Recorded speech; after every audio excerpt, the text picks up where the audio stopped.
بسم الله الرحمن الرحيم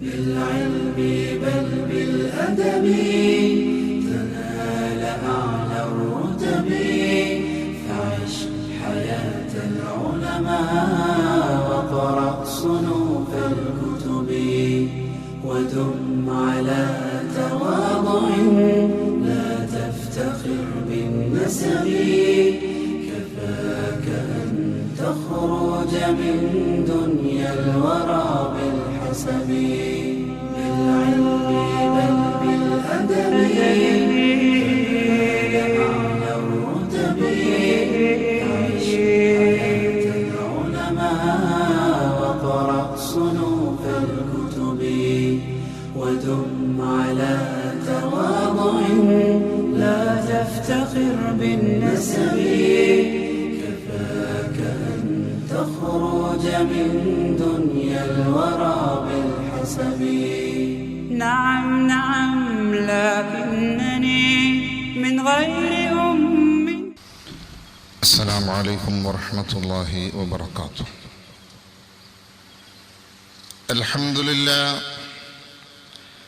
نحمده ونستعينه ونؤمن به ونتوكل عليه ونعوذ بالله من شرور أنفسنا ومن سيئات أعمالنا من يهده الله فلا مضل له ومن يضلل فلا هادي له وأشهد أن لا إله إلا الله وحده لا شريك له وأشهد أن محمدا عبده ورسوله أرسله بالهدى ودين الحق ليظهره على الدين كله ولو كره المشركون. اللهم صل على محمد وعلى آل محمد كما صليت على إبراهيم وعلى آل إبراهيم إنك حميد مجيد. اللهم بارك على محمد وعلى آل محمد كما باركت على إبراهيم وعلى آل إبراهيم إنك حميد مجيد. أما بعد فإن أصدق الحديث كتاب الله وخير الهدي هدي محمد صلى الله عليه وسلم وشر الأمور محدثاتها وكل محدثة بدعة وكل بدعة ضلالة وكل ضلالة في النار. أيها الناس اتقوا الله عباد الله. يا أيها الذين آمنوا اتقوا الله حق تقاته ولا تموتن إلا وأنتم مسلمون. يا أيها الذين آمنوا اتقوا الله وقولوا قولا سديدا يصلح لكم أعمالكم ويغفر لكم ذنوبكم ومن يطع الله ورسوله فقد فاز فوزا عظيما. يا أيها الناس اتقوا ربكم الذي خلقكم من نفس واحدة وخلق منها زوجها وبث منهما رجالا كثيرا ونساء واتقوا الله الذي تساءلون به والأرحام إن الله كان عليكم رقيبا. أعوذ بالله من الشيطان الرجيم. بسم الله الرحمن الرحيم. وإذ أخذ ربك من بني آدم من ظهورهم ذريتهم وأشهدهم على أنفسهم ألست بربكم قالوا بلى شهدنا أن تقولوا يوم القيامة إنا كنا عن هذا غافلين. إليك يا ربي قد وجهت حاجاتي جئت بابك يا ربي برغباتي أنت العليم بما يجري الضمير به يا عالم الغيب علام الخفيات. ആദരണീയരായ പണ്ഡിതന്മാരെ, സഹോദരന്മാരെ, സഹോദരിമാരെ, സുഹൃത്തുക്കളെ, റഹ്മാനും റഹീമുമായ അല്ലാഹു നാം ഇവിടെ ഒരുമിച്ച് കൂടിയതുപോലെ നാളെ അല്ലാഹുവിൻ്റെ വിശാലമായ സ്വർഗത്തിലും ഒരുമിച്ച് കൂടാനുള്ള ഭാഗ്യം നൽകി നമ്മെ അനുഗ്രഹിക്കുമാറാകട്ടെ. ജീവിതത്തിൽ ഇതുവരെയായി സംഭവിച്ചു പോയ വീഴ്ചകൾ കരുണാനിധിയായ അല്ലാഹു അവൻ്റെ കാരുണ്യം കൊണ്ടും ഔദാര്യം കൊണ്ടും നമുക്കേവർക്കും വിട്ടുപുറത്ത് മാപ്പാക്കി തരുമാറാകട്ടെ. നമ്മിൽ നിന്നും മരണപ്പെട്ടു പോയ എല്ലാ സത്യവിശ്വാസികൾക്കും അല്ലാഹു മഗ്ഫിറത്തും റഹ്മത്തും പ്രദാനം ചെയ്യുമാറാകട്ടെ. അവരുടെ ഖബറുകളെ റഹ്മാനായ റബ്ബ് വിശാലമായ സ്വർഗപൂന്തോപ്പാക്കി മാറ്റിക്കൊടുക്കട്ടെ. അവരെയും നമ്മയും നാളെ അല്ലാഹുവിൻ്റെ വിശാലമായ സ്വർഗത്തിൽ ഒരുമിച്ച് കൂട്ടുമാറാകട്ടെ. സഹോദരങ്ങളെ, സ്വാഗത ഭാഷണത്തിൽ ചില കാര്യങ്ങൾ കേൾക്കാനിടയായി. അത് കേൾക്കുന്നത് ആദ്യമായിട്ടൊന്നുമല്ല, എങ്കിലും സ്വാഭാവികമായും മുജാഹിദ് പ്രസ്ഥാനം കേരളക്കരയിൽ പ്രചരിപ്പിച്ചുകൊണ്ടിരിക്കുന്നത് പരിശുദ്ധ ഖുർആനും പ്രവാചകന്റെ ചര്യയും മാത്രമാണ്. അതല്ല പ്രചരിപ്പിക്കുന്നത് എന്ന് ഒരാളും ഇന്ന് വരെ പറഞ്ഞിട്ടില്ല, പറയാൻ അവർക്ക് സാധിക്കുകയില്ല. കാരണം മുജാഹിദ് പ്രസ്ഥാനത്തിന്റെ പണ്ഡിതന്മാർ ഒരു മതപ്രബോധനത്തിന്റെ ഭാഗമായി എവിടെയെങ്കിലും സംസാരിക്കുന്നുണ്ടെങ്കിൽ ഉദ്ധരിക്കുന്നത് ഖുർആനിക സൂക്തങ്ങളും ഹദീസുകളും ചരിത്രങ്ങളുമായിരിക്കും. മറിച്ച് അവരെ അധിക്ഷേപിക്കുന്ന ആളുകൾ സംസാരിക്കുമ്പോൾ കുറെ ബൈത്തുകളാണ് ഉണ്ടാവുക. അതാണ് പണ്ട് കാലത്ത് ഞങ്ങളൊക്കെ വഅ്ള് പറയുന്നതിൽ നിന്നും ഒരുപാട് പ്രയാസങ്ങൾ സഹിച്ചാലേ ഇപ്പൊ ഞങ്ങൾക്ക് പ്രസംഗിക്കാൻ പറ്റാറുള്ളൂ. പണ്ട് എന്തെങ്കിലും കാര്യം പറയുമ്പോൾ ഒരു ബൈത്തടിച്ചാൽ മതി. കായംകുളത്തിനടുത്ത് താമരക്കുളം എന്ന് പറയുന്ന ഒരു സ്ഥലം, അവിടെ എൻ്റെ ഒരു സുഹൃത്ത് വഅ്ള് പറയാൻ പോയി. അദ്ദേഹം ദക്ഷിണ കേരള ജമിയത്തുൽ ഉലമയുടെ സ്ഥാപനത്തിൽ പഠിച്ചിറങ്ങിയതാണ്. അപ്പൊ ഇദ്ദേഹത്തെ ഞാൻ തിരക്കിയപ്പോൾ ഇന്ന സ്ഥലത്ത് വഅ്ളിന് പോയിട്ടുണ്ട് എന്ന് പറഞ്ഞു. ഞാനങ്ങനെ മൂപ്പരെ തേടി അവിടെ ചെന്നപ്പോ മൂപ്പരിങ്ങനെ നല്ല വഅ്ളനാ. വഅ്ള് പറഞ്ഞപ്പോ എന്നെ കണ്ടപ്പോ മൂപ്പര് സ്റ്റേജിലേക്ക് കയറാൻ പറഞ്ഞു. ഞാനവിടെ കയറി കട്ടഞ്ചായൊക്കെ കുടിച്ചിരുന്നു. അപ്പൊ സാധാരണ ചെയ്യാറുള്ള ഒരു പ്രയോഗമുണ്ട്. വഅലമു ഉമ്മത്ത മുഹമ്മദ് എന്ന് പറയലും ഖാലല്ലാഹു അസ്സ വജൽ ഖാല റസൂലുള്ളാഹി എന്നൊക്കെ പറയലും പിന്നെ ബൈത്ത് ചൊല്ലിയിട്ട് സദസ്സിനെ കൊണ്ട് 2 വരി ബൈത്ത് ചൊല്ലിക്കാറുണ്ട്. ഇവിടെ ഇല്ല, അത് ഈ ഭാഗത്തില്ലത് ഉണ്ട്. ഇതിനെ അറിയോ? കട്ടഞ്ചായ കുടിക്കാനാണ്. അപ്പോ അങ്ങനെ ഇദ്ദേഹത്തിന് കട്ടഞ്ചായ കുടിക്കണം. അപ്പൊ മൂപ്പര് ബൈത്ത് ചൊല്ലി എന്താ? മൂപ്പര് വഅ്ളിന് പോയിരിക്കുന്ന സ്ഥലം ഹനഫി മുസല്ലയാണ്, അദ്ദേഹം ഷാഫിയ, നമ്മൾ മുസ്ലിമും. അങ്ങനെയുള്ള വ്യത്യാസമുണ്ട്. അപ്പൊ മൂപ്പര് കട്ടൻ ചായ കുടിക്കാൻ പഴുത്തിയില്ല. എന്താ? സുബ്ഹാന മൽ ഖലഖൽ ഹനാഫ മിൻ നജസി വശാഫിഇയത മിമ്മഇൻ വമിൻ തീനി നർഅ. അപ്പൊ മൗലായ സ്വല്ലി വസല്ലിം ദായിമൻ അബദ. ഖൗമ അത് ചൊല്ലുകയും ചെയ്തു. അപ്പൊ ആ മഹല്ലിലെ ഖത്തീബ് ഖാലി എൻ്റെ അടുത്ത് ചോദിച്ചു, മൂപ്പർക്ക് എന്തേ സുഖല്ലേ? അപ്പൊ ഹനഫി മുസല്ലയിൽ പ്രസംഗിക്കാൻ വന്ന ആള് ഹനഫി ഇമാമിനെതിരെ, ഹനഫി മദ്ഹബിനെതിരെ ഷാഫിക്കാര് കെട്ടിയുണ്ടാക്കിയ ഒരു പാട്ടാണ് കാച്ചിയത്. ഞാനൊരു ഉദാഹരണം പറഞ്ഞ.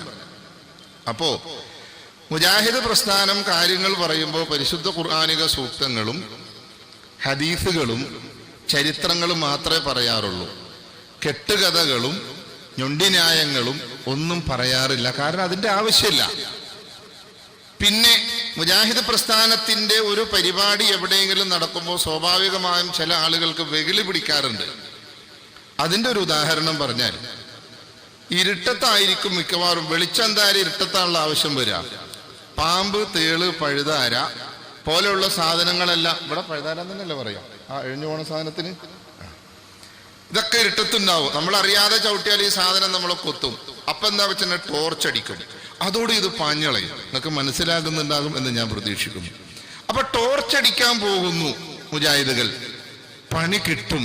അടിക്കട നോട്ടീസ്, എഴുതടാ ഫ്ലക്സ്, വക്കടാ ബോർഡ്. അത് ആ ഗണത്തിൽ തന്നെ നിങ്ങൾ മനസ്സിലാക്കിയാൽ മതി എന്ന് സാന്ദർഭികമായി സൂചിപ്പിക്കുകയാണ്. സഹോദരന്മാർ, നമ്മൾ നമ്മുടെ ജീവിതത്തിൽ പല വിഷയങ്ങളിലും പല കരാറുകളിലും ഏർപ്പെടുന്ന ആളുകളാണ്. വിവാഹം ഒരു കരാറാണ്. മീസാഖൻ ഖലീൽ, അള്ളാഹു അതിനെപ്പറ്റി പറഞ്ഞത് സുദൃഢമായ ഒരു കരാർ എന്നാണ്. അത് പാലിക്കാൻ നമ്മൾ ബാധ്യസ്ഥരാണ്. പക്ഷെ ഇന്ന് വിവാഹത്തിന്റെ കാര്യത്തിൽ അധികവും നടക്കുന്നത് കാളക്കച്ചവടാണ്. കാളക്കച്ചവടാണ് ഇന്ന് നടക്കുന്നത്. ഇന്ന് വിവാഹം വളരെ കുറഞ്ഞേ നടക്കാറുള്ളൂ. വിവാഹം വിവാഹമായി അംഗീകരിക്കണമെങ്കിൽ സ്ത്രീധനം വാങ്ങാതെ നടക്കുന്ന വിവാഹത്തെ വിവാഹമായിട്ട് അംഗീകരിക്കാൻ പറ്റും. സ്ത്രീധനം വാങ്ങുന്നത് സാധാരണ പണ്ടൊരാൾ പന്നിയിറച്ചി നിന്നിട്ട് അഭിപ്രായം പറഞ്ഞ പോലെ, ഒരു ഹോട്ടലിൽ കയറി, ഒരു കാക്ക ഹോട്ടലിൽ കയറി ഇറച്ചി ഓർഡർ ചെയ്തു, കൊണ്ടുകൊടുത്ത സാധനം വേറെ. ഉപ്പരത് കഴിച്ചപ്പോൾ നല്ല ടേസ്റ്റ്, ഒരു പ്ലേറ്റ് കൊണ്ട് തരാൻ പറഞ്ഞു, അതും കഴിച്ചു. ബില്ല് വന്നപ്പോ വലിയ ബില്ല്. ഇതെന്താ ഇത് ഇത്ര വലിയ ബില്ല്? അത് ശരി, നിങ്ങൾ കഴിച്ച സാധനം എന്താ നിങ്ങൾക്ക്? ഇല്ല, അത് പന്നിയിറച്ചിയാണ്. ഓ, ഇത്രയും രുചിയുള്ള സാധനമാണല്ലോ പഠിച്ചോനെ, നീ നമുക്ക് ആറാമാക്കിയത് എന്ന് പറഞ്ഞ കോലത്തിൽ ഈ വാങ്ങുന്ന സ്ത്രീധനം വാങ്ങി കല്യാണം കഴിക്കുന്നൊന്നും കല്യാണം എന്ന് പറയാൻ പറ്റുമെന്ന് എനിക്ക് തോന്നുന്നില്ല. ഇതെന്റെ വ്യക്തിപരമായ അഭിപ്രായമാണ്. ആയത്തുണ്ടോ ഹദീസുണ്ടോ ഇൻഷാ അല്ലാഹ് ചോദിച്ചിട്ടോ അന്നേരം പറയാം.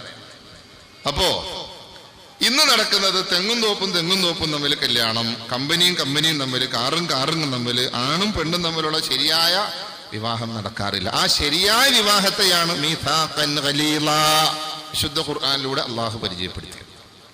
അതുപോലെ നമ്മൾ വസ്തു വാങ്ങലുണ്ട്, കൊടുക്കലുണ്ട്. ചില ആളുകളോട് നമ്മൾ വാക്കാൽ ചില കരാറുണ്ട് അല്ലേ? ചില കാര്യങ്ങൾ, ഇന്ന കാര്യം ഇന്ന ദിവസം ഇൻഷാ അല്ലാഹ് ഞാനത് ചെയ്ത് തന്നേക്കാം എന്ന് പറഞ്ഞു.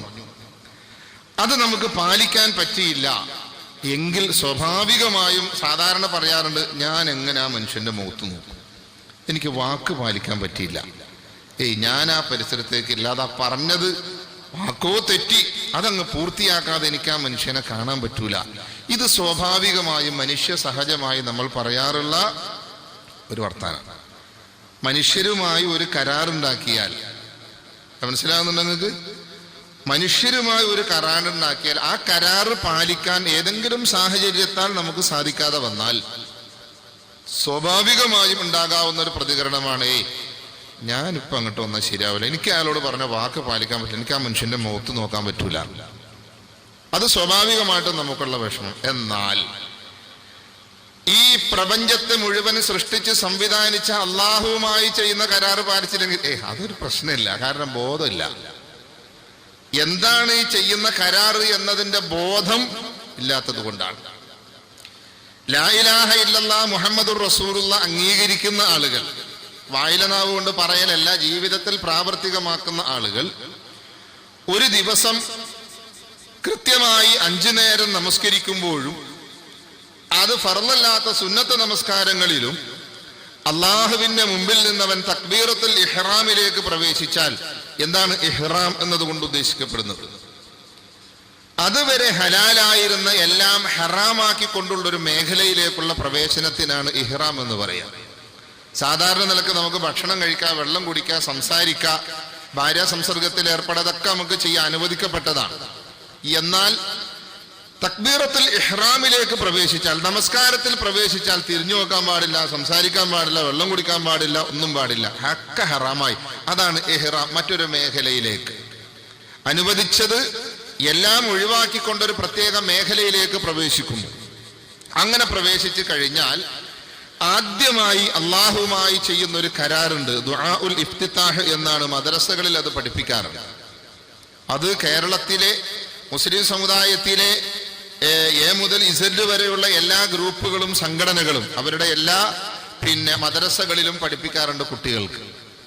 ആ മദ്രസയിൽ പഠിപ്പിക്കുന്ന ആ ടൈമിൽ കുട്ടികൾ എങ്ങാനും ഉസ്താദിന്റെ അടി ഭയന്നിട്ട് പഠിച്ചാലായി. അത് കഴിഞ്ഞാലോ ഇന്നതാണ് ആ കരാറ് എന്ന ചിന്ത ഉണ്ടാകാറില്ല. എന്താണ് അള്ളാഹുവുമായി ചെയ്യുന്ന കരാർ? എല്ലാവർക്കും അറിയാലോ, വജ്ജഹ്തു വജ്ഹിയ ലില്ലദീ ഫതറ അസ്സമാവാതി വൽ അർള ഹനീഫൻ മുസ്ലിമൻ വമാ അന മിനൽ മുശ്രികീൻ ഇന്ന സ്വലാത്തി വനുസുകി വമഹ്യായ വമമാതി ലില്ലാഹി റബ്ബിൽ ആലമീൻ ലാ ശരീക ലഹു വബിദാലിക ഉമിർതു വഅന മിനൽ മുസ്ലിമീൻ. അതിന്റെ മലയാളം എല്ലാവർക്കും അറിയാം. വജ്ജഹത്തു, ഞാൻ തിരിച്ചു, വജ്ഹിയ എന്റെ മുഖത്തെ, ലില്ലദീ ഫതറ സമാവാതി വൽ അർള്, ആകാശഭൂമികളെ സൃഷ്ടിച്ച അള്ളാഹുവിന്റെ നേരെ ഞാൻ ഇതാ എന്റെ മുഖം തിരിച്ചിരിക്കുന്നു. ഹനീഫൻ, ഋജുമനസ്കനായിക്കൊണ്ട്, വക്രതയില്ലാതെ, മസ്അലയുണ്ടാക്കാതെ, തോന്നിയവാസം പറയാതെ, നിഷ്കളങ്ക ഹൃദയനായിക്കൊണ്ടാണ് തിരിഞ്ഞിരിക്കുന്നത്. മുസ്ലിമൻ, മുസ്ലിമായിക്കൊണ്ടാണ്. എങ്ങനെയാണ് മുസ്ലിമാവുക എന്ന് ലോകത്തുള്ള മുഴുവൻ മനുഷ്യർക്കും കാണിച്ചു തരാൻ വേണ്ടി അല്ലാഹു സുബ്ഹാനഹു വ തആല തെരഞ്ഞെടുത്തൊരു പ്രവാചകനുണ്ടല്ലോ, ഖലീലുല്ലാഹി ഇബ്രാഹിം അലൈഹിസ്സലാം. ഇദ് ഖാല ലഹു റബ്ബുഹു അസ്ലിം ഖാല അസ്ലംതു ലിറബ്ബിൽ ആലമീൻ. ഖലീലുല്ലാഹി ഇബ്രാഹിം അലൈഹിസ്സലാത്തു വസ്സലാമിനോട് അല്ലാഹു പറയുകയാണ്, ഇബ്രാഹിമേ, നീ മുസ്ലിമാവുക, നീ പരിപൂർണമായും സമർപ്പിതനാവുക. ഖാല അസ്ലംതു ലിറബ്ബിൽ ആലമീൻ. ഖലീലുല്ലാഹി ഇബ്രാഹിം അലൈഹിസ്സലാത്തു വസ്സലാം മറുപടി പ്രഖ്യാപിക്കുകയാണ്, റബ്ബേ, ഞാനിതാ പരിപൂർണമായും സമർപ്പിതനാകുന്നു, പരിപൂർണ മുസ്ലിമാകുന്നു ഞാനെന്ന് ഇബ്രാഹിം അലൈഹിസ്സലാത്തു വസ്സലാം തന്റെ ജീവിതത്തിലൂടെ പ്രഖ്യാപിക്കുകയാണ്. അങ്ങനെയുള്ള മുസ്ലിമായിക്കൊണ്ടാണ് പടച്ചവനെ ഞാൻ നിന്റെ മുന്നിൽ നിൽക്കുന്നത്. അതുകൊണ്ട് ഇന്ന സ്വലാത്തി, തീർച്ചയായും എന്റെ നമസ്കാരം, വനുസുക്കി, എന്റെ ജീവിതത്തിലെ ത്യാഗ പരിശ്രമങ്ങൾ, വമഹ്യായ, എന്റെ ജീവിതം മുഴുവനും, വമമാതി, എന്റെ മരണവും, ലില്ലാഹി റബ്ബിൽ ആലമീൻ, സർവ്വലോക രക്ഷിതാവായ അല്ലാഹുവേ, നിനക്ക് മാത്രമുള്ളതാണ്. ലാ ശരീക ലഹു, അവന് പങ്കുകാരില്ല. വബിദാലിക ഉമിർതു, അതാണ് എന്നോട് കൽപ്പിക്കപ്പെട്ടിട്ടുള്ളത്. വഅന മിനൽ മുസ്ലിമീൻ, ഞാൻ മുസ്ലിങ്ങളിൽ പെട്ടവനാണ്. ദുആഉൽ ഇഫ്തിതാഹിൽ പറയുന്ന ഒരു വാക്ക്, ലാ ശരീക ലഹു വബിദാലിക ഉമിർതു, അവന് പങ്കുകാരില്ല, അതാണ് എന്നോട് കൽപ്പിക്കപ്പെട്ടിട്ടുള്ളത്. എന്നാ കൽപ്പിച്ചത്? ആര് കൽപ്പിച്ചു? എന്ന് കൽപ്പിച്ചു? എന്ത് കൽപ്പിച്ചു? അവിടെ ആയിരിക്കണം നമ്മുടെ വിഷയത്തിന്റെ മർമ്മം.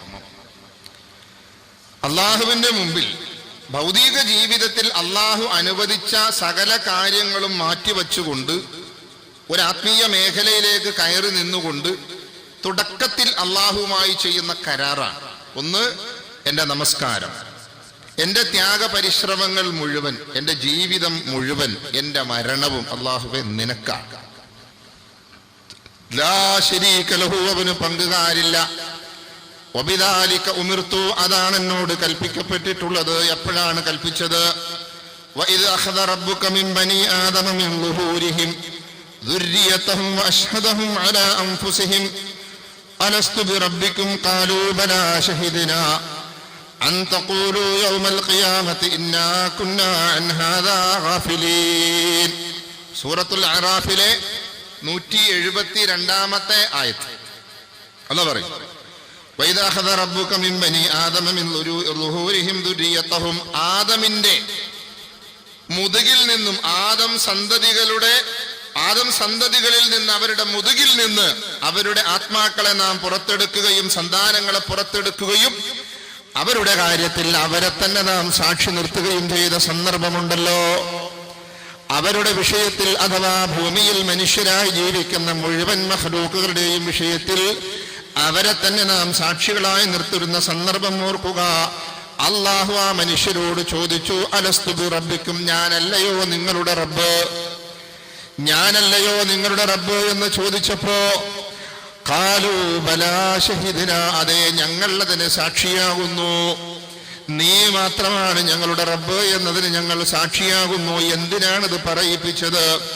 അൻ തഖൂലൂ യൗമൽ ഖിയാമത്തി ഇന്നാ കുന്നാ അൻ ഹാദാ ഗാഫിലീൻ, നാളെ ഖിയാമത്ത് നാളിൽ ഇക്കാര്യത്തെ കുറിച്ച് ഞങ്ങൾക്ക് ശ്രദ്ധയില്ലാത്തവരായിരുന്നു എന്ന് പറഞ്ഞു ഒഴിവായി പോകാതിരിക്കാനാണിത് പറയിപ്പിച്ചത്.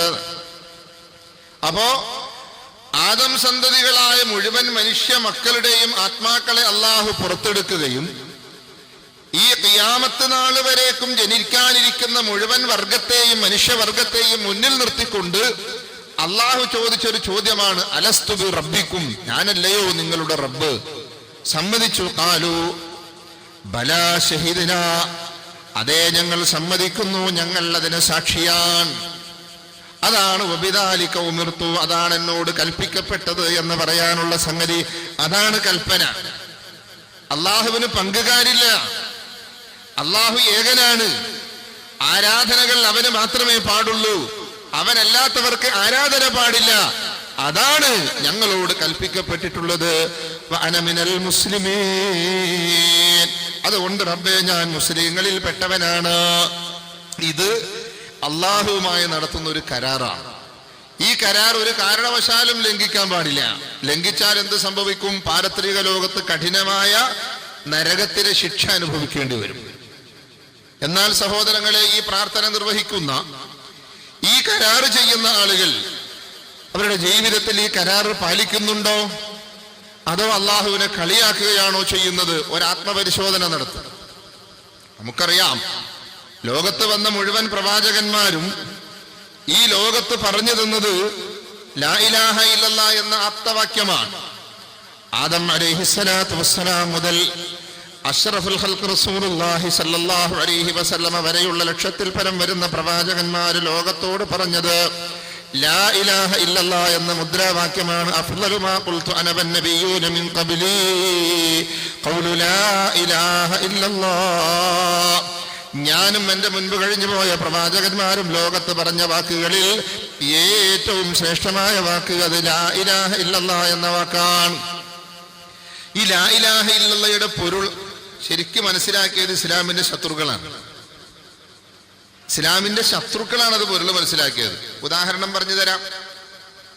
ഫിർഔൻ ലഅനത്തുല്ലാഹി അലൈഹി, മൂസാ നബി അലൈഹിസ്സലാം അനുയായികളും ഏതെങ്കിലും ഒരു കെട്ടിടത്തിന്റെ മൂലയിൽ ഇരുന്ന് 10 100 ലാ ഇലാഹ ഇല്ലല്ലാ പറഞ്ഞാൽ ഫിർഔന് എന്താണ് ഒരു നഷ്ടം വരിക? ഇബ്രാഹിം അലൈഹിസ്സലാത്തു വസ്സലാം ഏതെങ്കിലും ഒരു സ്ഥലത്തിരുന്ന് ഒരു 100 ലാ ഇലാഹ ഇല്ലല്ലാ പറഞ്ഞാൽ നമ്രൂദിന് എന്ത് നഷ്ടമാണ് ഉണ്ടാവുക? റസൂലുള്ളാഹി സ്വല്ലല്ലാഹു അലൈഹി വസല്ലമയും സ്വഹാബത്തും ഹറമിന്റെ ഏതെങ്കിലും ഒരു മൂലയിൽ ഇരുന്നു കൊണ്ട് ഒരു 100 ലാ ഇലാഹ ഇല്ലല്ലാ പറഞ്ഞാൽ അബൂജഹലിനോ ഉത്ബത്തിനോ ഷൈബത്തിനോ വലീദിനോ എന്തെങ്കിലും നഷ്ടമുണ്ടോ? ഒരു നഷ്ടമില്ല. പിന്നെ എന്തേ പ്രശ്നം?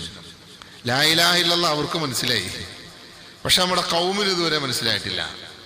മുസ്ലിം സമുദായത്തിലെ കുറെ മുസ്ലിംമാർക്ക് ഇപ്പോഴും ലാ ഇലാഹ ഇല്ലല്ലാ മനസ്സിലായിട്ടില്ല.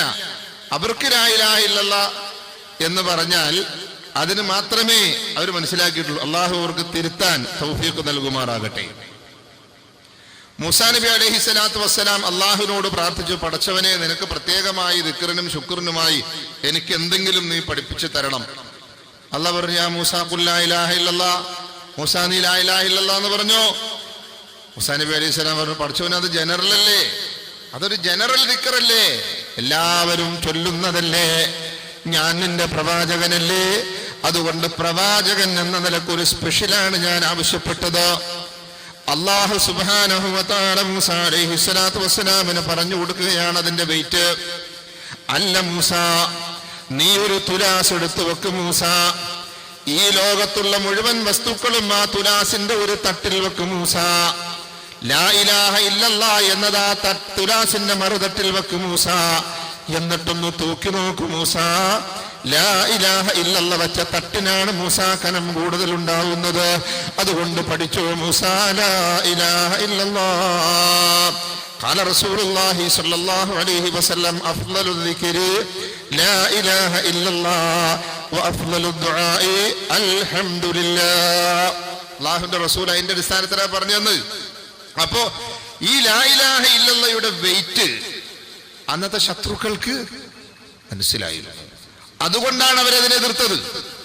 ഈ ലാ ഇലാഹ ഇല്ലല്ലാ അംഗീകരിച്ചാൽ ആ ലാ ഇലാഹ ഇല്ലല്ലാ പറഞ്ഞു തരാൻ വരുന്ന ആളെയും അംഗീകരിക്കേണ്ടി വരും. മുഹമ്മദ് മുസ്തഫ സല്ലല്ലാഹു അലൈഹി വസല്ലമയെ അംഗീകരിക്കേണ്ടി വരും.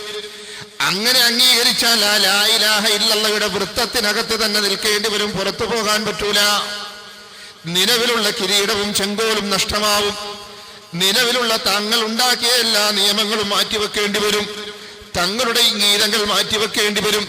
പിന്നെ ആ ലാ ഇലാഹ ഇല്ലല്ലയുടെ ഇംഗീതം മാത്രമേ ജീവിതത്തിൽ പ്രാവർത്തികമാക്കാൻ സാധിക്കുകയുള്ളൂ. അതുകൊണ്ട് ഈ ലാ ഇലാഹ ഇല്ലല്ല അപകടമാണ്. അതവർ മനസ്സിലാക്കിയത്. മക്കയിലെ മുശ്രിക്കുകൾ എന്ന് കേരളത്തിലെ മുസ്ലിം സമുദായത്തിലെ എല്ലാ സംഘടനക്കാരും വിളിക്കുന്ന മക്ക മുശ്രിക്കുകൾ എന്ന് പറയുന്ന ആളുകൾ ഒരിക്കലും അല്ല ഇല്ല എന്ന് പറഞ്ഞവരല്ലല്ലോ. അല്ല ഉണ്ട് എന്ന് അവർക്കറിയാം അല്ലേ? അള്ളാഹുവാണ് പ്രപഞ്ചത്തെ സൃഷ്ടിച്ചതെന്നും അള്ളാഹുവാണ് അവരെ സൃഷ്ടിച്ചതെന്നും അള്ളാഹുവാണ് മഴ പെയ്യിക്കുന്നതെന്നും അള്ളാഹുവാണ് ജീവിപ്പിക്കുന്നതെന്നും അള്ളാഹുവാണ് മരിപ്പിക്കുന്നതെന്നും അവർക്കറിയാമായിരുന്നു. വലഇൻ സഅൽതഹും മൻ നസ്സല മിനസ് സമാഇ മാഅൻ ഫഅഹ്യാ ബിഹിൽ അർള ബഅദ മൗതിഹാ ലയഖൂലുന്ന അല്ലാഹ്. വാനലോകത്ത് നിന്ന് മഴ വർഷിപ്പിച്ചുകൊണ്ട് നിർജീവമായി കിടന്ന ഭൂമിയെ ജീവത്താക്കിയതാരെന്ന് ചോദിച്ചാൽ ലയഖൂലുന്ന അല്ലാഹ്, അള്ളാഹുവാണെന്നവർ സമ്മതിച്ചുകൊണ്ട് തന്നെ പറയുന്നതാണ്. അപ്പൊ അവർ അല്ല ഇല്ല എന്ന് പറഞ്ഞവരല്ല. പിന്നെന്തായിരുന്നു പ്രശ്നം? അവർ അല്ലാഹനെ വിളിച്ച് പ്രാർത്ഥിക്കാത്തവരല്ല. ഫഇദാ റകിബൂ ഫിൽ ഫുൽകി ദഅവുല്ലാഹ മുഖ്ലിസീന ലഹുദ്ദീൻ ഫലമ്മാ നജ്ജാഹും ഇലൽ ബർരി ഇദാ ഹും യുശ്രികൂൻ. കപ്പലിൽ അവർ കയറി കഴിഞ്ഞാൽ കൂറ്റൻ തിരമാലകൾ കപ്പലിനെ മൂടുന്നൊരവസ്ഥ വന്നാൽ, അപകടം മണത്തറിഞ്ഞാൽ ദഅവുല്ലാഹ, അവർ അല്ലാഹുവിനെ വിളിച്ച് പ്രാർത്ഥിക്കുന്നു. എങ്ങനെ? മുഖ്ലിസീന ലഹുദ്ദീൻ, കീഴ്വണക്കം അല്ലാഹുവിനെ മാത്രമാക്കിക്കൊണ്ട് അവനെ മാത്രം വിളിച്ചവർ പ്രാർത്ഥിക്കുന്നതാണ്. ഫലമ്മാ നജ്ജാഹും ഇലൽ ബർരി ഇദാ ഹും യുശ്രികൂൻ. ആ അപകടത്തിൽ നിന്നും രക്ഷപ്പെടുത്തി അവർ കരക്കെടുത്താലോ അവരതാ ശിർക്ക് ചെയ്യുന്നു. അല്ലാഹുവല്ലാത്തവർക്ക് പ്രത്യേകത കൽപ്പിക്കുന്നു. അല്ലാഹുവല്ലാത്തവർക്കൂടെ അവരുടെ ബർക്കത്ത് കൊണ്ടാണെന്ന് അവർ പ്രഖ്യാപിക്കുന്നു, അവരുടെ ഹക്ക് കൊണ്ടാണെന്ന് അവർ പ്രഖ്യാപിക്കുന്നു. അങ്ങനെ അവരത് അല്ലാഹുവിൽ ശിർക്ക് ചെയ്യുകയാണ്, പങ്കുചേർക്കുകയാണ്. ഇത് പരിശുദ്ധ ഖുർആൻ പറഞ്ഞതാണ്. ഇനി ഒരുപക്ഷെ അത് മുജാഹിദുകൾ ഉണ്ടാക്കിയ ആയത്താണെന്ന് പറയാതിരുന്നാൽ മതി. അത് മാത്രമേ നമുക്ക് പ്രവർത്തിക്കാനുള്ളൂ. കാരണം മൗലൂ കിതാബ് വല്ലപ്പുഴയിൽ പിന്നെ ഒരു വാദപ്രതിവാദത്തിന്റെ എല്ലാ വട്ടങ്ങളും ഒരുക്കി കൂട്ടിയ കഥയൊക്കെ ഇവിടെ എല്ലാവർക്കും അറിയാം. നാട്ടിലത് പാട്ടാണ് അല്ലേ? എല്ലാം നിഷേധിക്കുമ്പോൾ അത് നിങ്ങൾ കടത്തി കൂട്ടിയതാ. എന്താ ഈ കടത്തി കൂട്ടുക? കടത്താതെ കൂട്ടാൻ പറ്റൂലേ? അപ്പൊ അങ്ങനെ പറയരുത് എന്ന് സാന്ദർഭികമായി ഓർമ്മപ്പെടുത്തുന്നു. റസൂലുള്ളാഹി സ്വല്ലല്ലാഹു അലൈഹി വസല്ലമ ലാ ഇലാഹ ഇല്ലല്ലാഹ് പറയുന്ന സന്ദർഭത്തിൽ, ലാ ഇലാഹ ഇല്ലല്ലാഹ് പഠിപ്പിക്കുന്ന സന്ദർഭത്തിൽ മക്കയിലുള്ള ആളുകൾ ദൈവനിഷേധികളായിരുന്നില്ല. മറിച്ചോ അവർ അള്ളാഹുവിനെ വിളിച്ച് പ്രാർത്ഥിക്കുന്നതോടൊപ്പം മരിച്ചുപോയ മഹാന്മാരായ ഖലീലുല്ലാഹി ഇബ്രാഹിം അലൈഹിസ്സലാം, ഇസ്മാഈൽ അലൈഹിസ്സലാത്തു വസ്സലാം പോലെയുള്ള മഹാന്മാരായ ആളുകളെ വിളിച്ച് പ്രാർത്ഥിക്കുന്നവരായിരുന്നു. അതുകൊണ്ടാണ് റസൂലുള്ളാഹി സ്വല്ലല്ലാഹു അലൈഹി വസല്ലം പാടില്ല എന്ന് പറഞ്ഞു. അബൂജഹലിന്റെയും ഉത്ബത്തിന്റെയും ഷൈബത്തിന്റെ എല്ലാം വാദം എന്തായിരുന്നു? ഞങ്ങൾ ഇബ്രാഹിമി മില്ലത്തിൽപ്പെട്ടവരാണ് എന്നാണ് അവർ വാദിച്ചത്. റസൂലുള്ളാഹി സ്വല്ലല്ലാഹു അലൈഹി വസല്ലമ പറഞ്ഞു, അന ദഅവതു അബി ഇബ്രാഹിം, ഞാൻ എന്റെ പ്രവാചക പിതാവായ ഇബ്രാഹിമിന്റെ പ്രാർത്ഥനക്കുള്ള ഉത്തരമാണ്. നിങ്ങളെക്കാൾ ഇബ്രാഹിം നബിയോട് അടുത്ത് നിൽക്കുന്നത് ഞാനാണ്. അതുകൊണ്ട് ഇബ്രാഹിം നബിയെ അല്ല വിളിച്ചു പ്രാർത്ഥിക്കേണ്ടത്. ഇബ്രാഹിം അലൈഹിസ്സലാത്തു വസ്സലാം വിളിച്ചു പ്രാർത്ഥിച്ച അള്ളാഹുവിനോട് മാത്രമേ പ്രാർത്ഥന പാടുള്ളൂ. റസൂലുള്ളാഹി സ്വല്ലല്ലാഹു അലൈഹി വസല്ലം അത് പറഞ്ഞപ്പോഴാണ് തെറ്റിയത്. വേറെ വിഷയത്തിലൊന്നും അവർക്കിടയിൽ വല്ല തർക്കം ഉണ്ടായിരുന്നോ? ഉഖാദ് ചന്തയിൽ കച്ചവടത്തിന് പോകാറുണ്ട്. മുശ്രിക്കുകളുടെ കയ്യിൽ നിന്ന് ചരക്ക് ഇങ്ങോട്ട് വാങ്ങാറുണ്ട്, മുശ്രിക്കുകൾ റസൂലുള്ളാഹിയുടെ കയ്യിൽ നിന്ന് ചരക്ക് അങ്ങോട്ട് വാങ്ങാറുണ്ട് അല്ലേ? ജൂതന്മാരുമായി കച്ചവടം നടത്തിയിട്ടുണ്ട്, മുശ്രിക്കുകളുമായി കച്ചവടം നടത്തിയിട്ടുണ്ട്, വായ്പ വാങ്ങിച്ചിട്ടുണ്ട്, കൊടുത്തിട്ടുണ്ട്, അമാനത്ത് സൂക്ഷിക്കാൻ ഏൽപ്പിച്ചിട്ടുണ്ട്, കൃത്യമായി തിരിച്ചു കൊടുത്തിട്ടുണ്ട്. അതിലൊന്നും ഒരു പ്രശ്നമല്ല. പിന്നെ എന്തിനാ പ്രശ്നം? അള്ളാനെ മാത്രമേ വിളിച്ച് പ്രാർത്ഥിക്കാൻ പാടുള്ളൂ. അത് ശരിയാവൂല. കേരളത്തിന്റെ അവസ്ഥ എടുത്തു നോക്കിക്കോ. നമസ്കാരത്തെ സംബന്ധിച്ചൊരു പ്രസംഗം നടത്തുന്നു.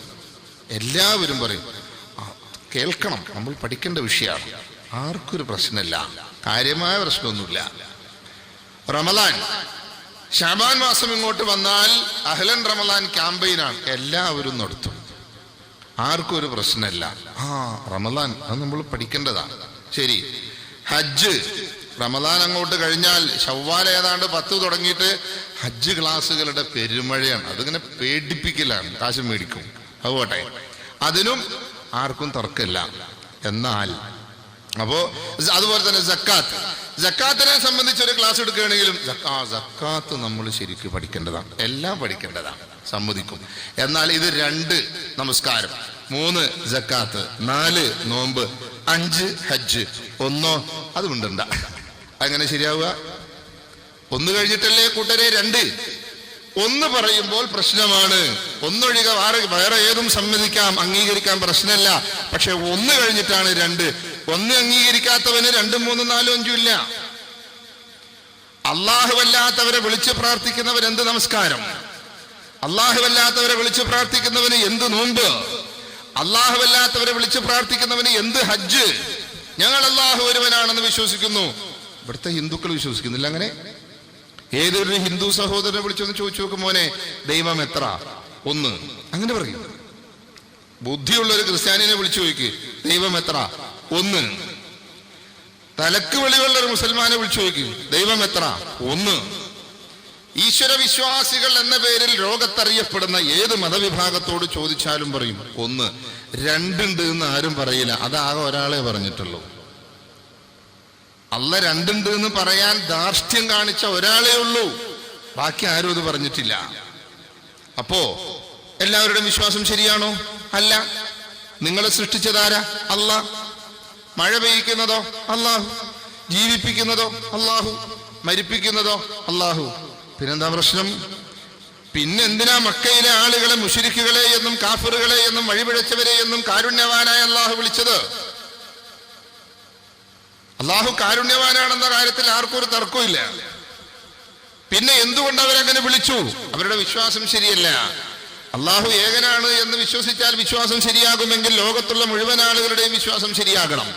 എന്നാൽ അല്ലാഹു ഏകനാണ് എന്ന് വിശ്വസിക്കുന്നത് മാത്രമല്ല, അല്ലാഹുവിനോട് മാത്രമേ പ്രാർത്ഥന പാടുള്ളൂ, ആരാധന പാടുള്ളൂ എന്ന് വിശ്വസിക്കുകയും പ്രാർത്ഥന, ആരാധന അല്ലാഹുവിന് മാത്രം അർപ്പിക്കുകയും ചെയ്തെങ്കിലേ വിശ്വാസം ശരിയാവൂ. അല്ലാത്തവരുടെ വിശ്വാസം ശരിയാവൂല. അല്ലാഹുവല്ലാത്തവരെ വിളിച്ച് പ്രാർത്ഥിച്ചാൽ എന്ത് സംഭവിക്കും? എന്താ പ്രശ്നം? കാഫിറാണെന്ന് സമ്മതിച്ചിട്ടേ മരിക്കൂ. അവൻ കാഫിറാണെന്ന്, മുശ്രിക്കാണെന്ന്, വഴിപിഴച്ചവനാണെന്ന് അല്ലാഹു പറഞ്ഞിട്ടുണ്ട് പരിശുദ്ധ ഖുർആനിലൂടെ. മാത്രമല്ല, മരിക്കുന്നതിന്റെ തൊട്ടു മുമ്പ്, റൂഹ് തൊണ്ടക്കുഴിയിൽ നിന്ന് പോകുന്നതിന്റെ മുമ്പ് ഞാൻ കാഫിറായിരുന്നു എന്ന് മലക്കുൽ മൗത്തിന്റെ മുമ്പിൽ സമ്മതിക്കും, എന്നിട്ടേ മരിക്കൂ. മുജാഹിദ് പ്രസ്ഥാനം ഈ കേരളക്കരയിലെ മുസ്ലിങ്ങളോട് ആദ്യമായും അല്ലാത്തവരോട് രണ്ടാമതായും പറയുന്നത് അതുകൊണ്ടാണ്. അള്ളാഹുവിനെ മാത്രമേ വിളിച്ചു പ്രാർത്ഥിക്കാൻ പാടുള്ളൂ എന്ന തൗഹീദ് കലർപ്പില്ലാതെ അംഗീകരിക്കണം എന്ന് ആവശ്യപ്പെടാനുള്ള കാരണം അതാണ്. മുജാഹിദുകൾക്ക് പ്രത്യേകിച്ച് ഭൗതികമായിട്ടൊരു നേട്ടം ആ വിഷയത്തിലില്ല. മരിക്കുന്നത് എവിടെ വെച്ചും മരിക്കും അല്ലേ? വമാ തദ്രീ നഫ്സും മാദാ തക്സിബു ഗദാ വമാ തദ്രീ നഫ്സും ബിഅയ്യി അർളിൻ തമൂത്. നാളത്തെ ദിവസം താൻ എന്ത് പ്രവൃത്തി ചെയ്യുമെന്നൊരാൾക്കും അറിയില്ല. ഭൂമിയുടെ ഏത് കോണിൽ വെച്ചാണ് താൻ മരിച്ചു വീഴുക എന്നൊരാൾക്കും അറിയില്ല. പക്ഷെ എവിടെ മരിക്കുന്നു എന്നതല്ല പ്രശ്നം, എങ്ങനെ മരിക്കുന്നു എന്നതല്ല പ്രശ്നം, മരിക്കുമ്പോഴുള്ള നിലപാടെന്ത് എന്നതൊരു പ്രശ്നം തന്നെയാണ്. കാരണം അല്ലാഹു നമ്മളോട് പറഞ്ഞത് എന്താ? വലാ തമൂതുന്ന ഇല്ലാ വഅൻതും മുസ്ലിമൂൻ. മുസ്ലിമായിട്ടല്ലാതെ നിങ്ങൾ മരിച്ചു പോകരുതേ. മുസ്ലിമായിട്ട് മരിച്ചാൽ സ്വർഗമുണ്ട്, കാഫിറായിട്ട് മരിച്ചാൽ നരകമുണ്ട്. അതുകൊണ്ടാണ് അല്ലാഹ് അല്ലാത്തവരെ വിളിച്ച് പ്രാർത്ഥിക്കരുത് എന്ന് ഇസ്ലാം ലോകത്തോട് പറയാനുള്ള കാരണം. പരിശുദ്ധ ഖുർആനിൽ സൂറത്തുൽ അറാഫിൽ അല്ലാഹു അല്ലാത്തവരെ വിളിച്ച് പ്രാർത്ഥിക്കുന്ന ആളുകളുടെ മരിക്കാൻ നേരത്തുള്ള അവസ്ഥ അല്ലാഹു പരിചയപ്പെടുത്തുന്നുണ്ട്. ഒരാൾ മരിക്കാൻ കിടക്കുമ്പോഴുള്ള അവസ്ഥ എന്താ സഹോദരന്മാരെ? ഒരു സമുദ്രത്തിലെ വെള്ളം മുഴുവൻ കിട്ടിയാലും കുടിച്ചു തീർക്കാനുള്ള ദാഹം ആ മനുഷ്യനുണ്ടാകും. പക്ഷെ വെള്ളം കൊടുക്കാറില്ല. ഉണ്ടോ? പഞ്ഞി ഇങ്ങനെ വെള്ളത്തിൽ മുക്കിയിട്ട് ഇങ്ങനെ ചുണ്ട് നനച്ചു കൊടുക്കും. ഏതായാലും മരിക്കും, ഒരു ഗ്ലാസ് വെള്ളം കൊടുത്തൂടെ? കൊടുത്താ കുടിക്കും. കൊടുത്തവരെല്ലാം കുടിച്ചിട്ടുണ്ട്. കൊടുക്കണം. കല്ലാ ഇദാ ബലഗത്തി തറാഖി വഖീല മൻ റാഖ വളന്ന അന്നഹുൽ ഫിറാഖ് വൽതഫത്തി സാഖു ബിസ്സാഖ് ഇലാ റബ്ബിക യൗമഇദിനിൽ മസാഖ്. കണങ്കാലും തമ്മിൽ കൂടിപ്പിണരുമ്പോ, റൂഹ് തൊണ്ട കുഴിയിലെത്തുമ്പോ ഇത് തന്റെ റബ്ബിങ്കിലേക്കുള്ള മടക്കമാണെന്ന് മനസ്സിലാകുമ്പോ അറ്റകൈ പ്രയോഗിക്കാൻ ആരാണുള്ളതെന്ന് ചോദിക്കപ്പെടുമ്പോ ആ സന്ദർഭത്തിലാണ് മലക്കുൽ മൗത്ത് അലൈഹിസ്സലാത്തു വസ്സലാം എന്നുകൊണ്ട് ഒരു കാര്യം ചോദിക്കുകയാണ്. അല്ലാഹു സുബ്ഹാനഹു വ തആല പറഞ്ഞു തരുന്നുണ്ട്, ഹത്താ ഇദാ ജാഅതുഹും റസൂലുനാ യതവഫൗനഹും ഖാലൂ ഐനമാ കുൻതും തദ്ഊന മിൻ ദൂനില്ലാഹ് ഖാലൂ ളല്ലൂ അന്നാ വശഹിദൂ അലാ അൻഫുസിഹിം അന്നഹും കാനൂ കാഫിരീൻ. ഹത്താ ഇദാ ജാഅതുഹും റസൂലുനാ യതവഫൗനഹും, അല്ലാഹുവിന്റെ ആയത്തുകളെ നിഷേധിക്കുന്ന, അല്ലാഹുവിന്റെ ആയത്തുകളെ ദുർവ്യാഖ്യാനം ചെയ്യുന്ന, അല്ലാഹുവിന്റെ ആയത്തുകളെ തള്ളിക്കളയുന്ന, അല്ലാഹുവല്ലാത്തവരെ വിളിച്ചു പ്രാർത്ഥിക്കുന്ന, അല്ലാഹുവിന്റെ ആയത്തുകളെ കളവാക്കുന്ന, അല്ലാഹുവല്ലാത്തവരെ വിളിച്ചു പ്രാർത്ഥിക്കുന്ന ആളുകളെ മരിപ്പിക്കാൻ വേണ്ടി നമ്മുടെ ദൂതന്മാർ ചെന്നു കഴിയുന്ന സന്ദർഭത്തിൽ ഖാലൂ, ആ മരണദൂതർ അവരോട് ചോദിക്കുന്നു, ഐനമാ കുൻതും തദ്ഊന മിൻ ദൂനില്ലാഹ്, അല്ലാഹുവിന് പുറമേ നീ വിളിച്ചു പ്രാർത്ഥിച്ചവരെല്ലാം എവിടെ പോയടോ? ഇത് എപ്പോഴാ ചോദ്യം? ആ ലാസ്റ്റ് പീരീഡാ, ബെല്ലടിക്കേണ്ട ടൈമായി, ചുറ്റിക എടുത്ത് കൈ പിടിച്ചിട്ട് മണിയിലെടുത്ത് വന്ന് നിൽക്കുക, ചീട്ട് കീറാൻ പോവുക. ആ സമയത്ത് വന്നിട്ടാണ് ചോദിക്കുന്നത്, ഇബ്രാഹിംകുട്ടി നീ ബദരിയത്ത് കഴിച്ചിട്ടില്ലേ? ഉവ്വ. കുത്തുബിയത്ത് കഴിച്ചിട്ടില്ലേ? Septic tank? ഉവ്വ. ആ മങ്കൂസ് മലൂദ് കഴിച്ചിട്ടില്ലേ? ആ ഉണ്ട്, വിളിക്കും. നീ യാവൂസ് മുഹിയുദ്ദീൻ കുറെ വിളിച്ചല്ലേ? ആ കുറെയൊക്കെ വിളിച്ചത്. മൂപ്പരൊന്ന് വിളിക്കും, ചീട്ട് കീറാൻ പോവുകയാണ്. നടക്കുവോ? ഇല്ല. ഐനമാ കുൻതും തദ്ഊന മിൻ ദൂനില്ലാഹ്, അല്ലാഹുവിന് പുറമേ നീ വിളിച്ചു പ്രാർത്ഥിച്ചവരെല്ലാം എവിടെ പോയടോ? ബദരിയത്തിൽ നിന്നില്ലേ, യമം ബിഹി ഹല്ലറദാ വമം ബിഹം മിന്നകിദാ ഖുൽനാദിയും മുസ്തൻജിദാ യാ അഹ്ല ബദർ അശ്ശുഹദാ. ആദിയുണ്ടോ, വ്യാധിയുണ്ടോ, വിഷമമുണ്ടോ, ദുഃഖമുണ്ടോ, സഹായം ചോദിച്ചുകൊണ്ട് നീ വിളിച്ചു പ്രാർത്ഥിച്ചോളൂ. യാ അഹ്ല ബദർ അശ്ശുഹദാ, ബദർ ശുഹദാക്കളെ രക്ഷിക്കണേ എന്ന് നീ വിളിച്ചോളൂ. വസിറുഫു ആദി സിറാത്തൻ അൻത സാലികുഹു വല്ലാഹു അഅതഖഹു فأنت مالكه ونجني من لظى فيها مهالكه سلطان كل ولي محي الدين. അങ്ങ് സഞ്ചരിച്ച നേരായ മാർഗത്തിലേക്ക് എന്റെ ഹൃദയത്തിന് ഉൾക്കാഴ്ച നൽകണേ മുഹിയുദ്ദീൻ ശൈഖേ. ആ മാർഗം അങ്ങേക്ക് തന്നതാണല്ലോ, അള്ളാഹു തന്നതാണെങ്കിലും അതിന്റെ ഉടമസ്ഥൻ അങ്ങ് തന്നെയാണല്ലോ. അതുകൊണ്ട് കത്തിയാളുന്ന നരകമാകുന്ന എല്ലാ അദാബുകളുടെയും കേന്ദ്രമാകുന്ന ലളാ എന്ന നരകത്തിൽ നിന്നും എന്നെ രക്ഷിക്കണേ മുഹിയുദ്ദീൻ ശൈഖേ. എല്ലാ ഔലിയാക്കന്മാരുടെയും സുൽത്താന മുഹിയുദ്ദീൻ ശൈഖേ എന്നെ രക്ഷിക്കണേ എന്ന് നീ ഖുത്ബിയത്തിൽ വിളിച്ചു പ്രാർത്ഥിച്ചില്ലേ? പോട്ടാ, പ്രാർത്ഥിച്ചു, വിളിക്കടാ. ഐനമാ കുൻതും തദ്ഊന മിൻ ദൂനില്ലാഹ്, അല്ലാഹുവിന് പുറമേ നീ വിളിച്ചു പ്രാർത്ഥിച്ചവരെല്ലാം എവിടെ പോയടോ? അല്ലാഹു പറയുന്ന മനുഷ്യന്റെ മറുപടി അല്ല പരിചയപ്പെടുത്തുന്നു. ഖാലു, മരിക്കാൻ കിടക്കുന്ന മനുഷ്യൻ പറയുകയാണ്, ളല്ലൂ അന്നാ, ളല്ലൂ അന്നാ, അവരെല്ലാവരും ഞങ്ങളെ വിട്ടുപോയി കഴിഞ്ഞു. അല്ലാഹു വിളിച്ചു പറയുന്നവ ഷഹീദു അലാ അൻഫുസിഹിം, സ്വന്തത്തിനെതിരെ അവനതാ സാക്ഷ്യം വഹിക്കുകയാണ്. എന്താണ് അവന്റെ സാക്ഷ്യമെന്നല്ലേ? അന്നഹും കാനൂ കാഫിരീൻ, അന്നഹും കാനൂ കാഫിരീൻ, ഞങ്ങൾ കാഫിറുകളായിരുന്നു എന്ന് മലക്കുൽ മൗത്തിന്റെ മുമ്പിൽ സമ്മതിക്കുമെന്ന് പറഞ്ഞത് ഈ ലോകത്തിന്റെ ഉടമസ്ഥനായ, ഈ പ്രപഞ്ചത്തിന് സൃഷ്ടിച്ചവനായ, ഈ പ്രപഞ്ച പരിപാലകനായ സാക്ഷാൽ അല്ലാഹു സുബ്ഹാനഹു വ തആല സൂറത്തുൽ അറാഫിലൂടെ പറഞ്ഞു തന്നിട്ടുണ്ട്. അതന്നെ പ്രശ്നം. കാഫിറായിട്ട് മരിച്ചാലോ? കാഫിറായിട്ട് മരിച്ചാൽ എന്താ സംഭവിക്കുക? നരകം, കത്തിയാളുന്ന നരകം. അള്ളാഹു കാത്തുരക്ഷിക്കുമാറാകട്ടെ.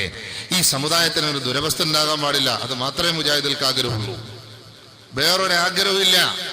നിങ്ങൾ ശ്രദ്ധിച്ചിട്ടുണ്ടോ? ഈ ശബ്ദം കേൾക്കുന്ന പ്രത്യേകിച്ച് എൻ്റെ നാട്ടുകാരായ സഹോദരങ്ങൾ ശ്രദ്ധിച്ചിട്ടുണ്ടോ എന്ന് എനിക്കറിയില്ല. മുജാഹിദ് പ്രസ്ഥാനം വെക്കുന്ന ഒരു പരിപാടിയിലും ബക്കറ്റ് പിരിവില്ല, ലേലോ ഇല്ല, മന്ത്രിച്ചൂതലും ഇല്ല. ഉണ്ടോ? മുട്ട മന്ത്രിച്ച് പൈസ എപ്പോഴെങ്കിലും മുജാഹിദ് പ്രസ്ഥാനം, അങ്ങനെ മുജാഹിദ് പ്രസ്ഥാനം മേടിച്ചിട്ടുണ്ടെങ്കിൽ നിങ്ങൾ നമ്മൾ വിളിച്ചു പറഞ്ഞോ, നമ്മൾ ചോദിച്ചോളാം. ഉണ്ടോ? ഇല്ല. പണ്ട് തിരുവനന്തപുരം നിയമ മുസ്ലിം ജമാഅത്തിൽ ഇമാമായിട്ടിരിക്കുന്ന ടൈമിൽ തിരുവനന്തപുരം ജില്ലയിലെ പാച്ചല്ലൂർ എന്ന് പേരുള്ള ഒരു സ്ഥലത്തിന് പള്ളി പൊളിച്ചു പണിയണം. അതിന് വഴുതിന് വന്നോന്ന് പറഞ്ഞു. വയലിന് വരാം, എന്താ സംഗതി? പള്ളി പൊളിച്ചു പണിയണം. ആ ശരി, ഇൻഷാ അല്ലാ വരാം. വയല് തുടങ്ങി, ഇന്റർവെല്ലായി. എപ്പോഴാ? ലേലം വിളി. അപ്പോൾ ഒരു വലിയ ബൈസൻ മുട്ട കൊടുന്നു വെച്ചു. ഞാൻ ചോദിച്ചു, എന്താ പരിപാടി? ഇത് ഉസ്താദൊന്നും മന്ത്രിച്ചിട്ട് ഓരോരുത്തർ പറഞ്ഞു, എനിക്ക് പറ്റൂല, എന്നെ അതിന് കിട്ടൂല. നിങ്ങൾക്ക് ആവശ്യം പൈസയാണ്. നിങ്ങൾക്ക് കമ്പി വേണം, സിമെന്റ് വേണം, മെറ്റൽ വേണം, ഇഷ്ടിക വേണം, നിങ്ങളുടെ വർക്കിംഗ് ചാർജ് വേണം, അത്രയല്ലേ വേണ്ടൂ. ഇൻഷാ അല്ലാ ഞാനത് വാങ്ങിച്ചുതരാം. മുട്ട അവിടെ വച്ച് വയലു തുടരുന്നു, വാർത്തകൾ തുടരുന്നു എന്ന് പറഞ്ഞ പോലെ വയലു തുടരുന്നു.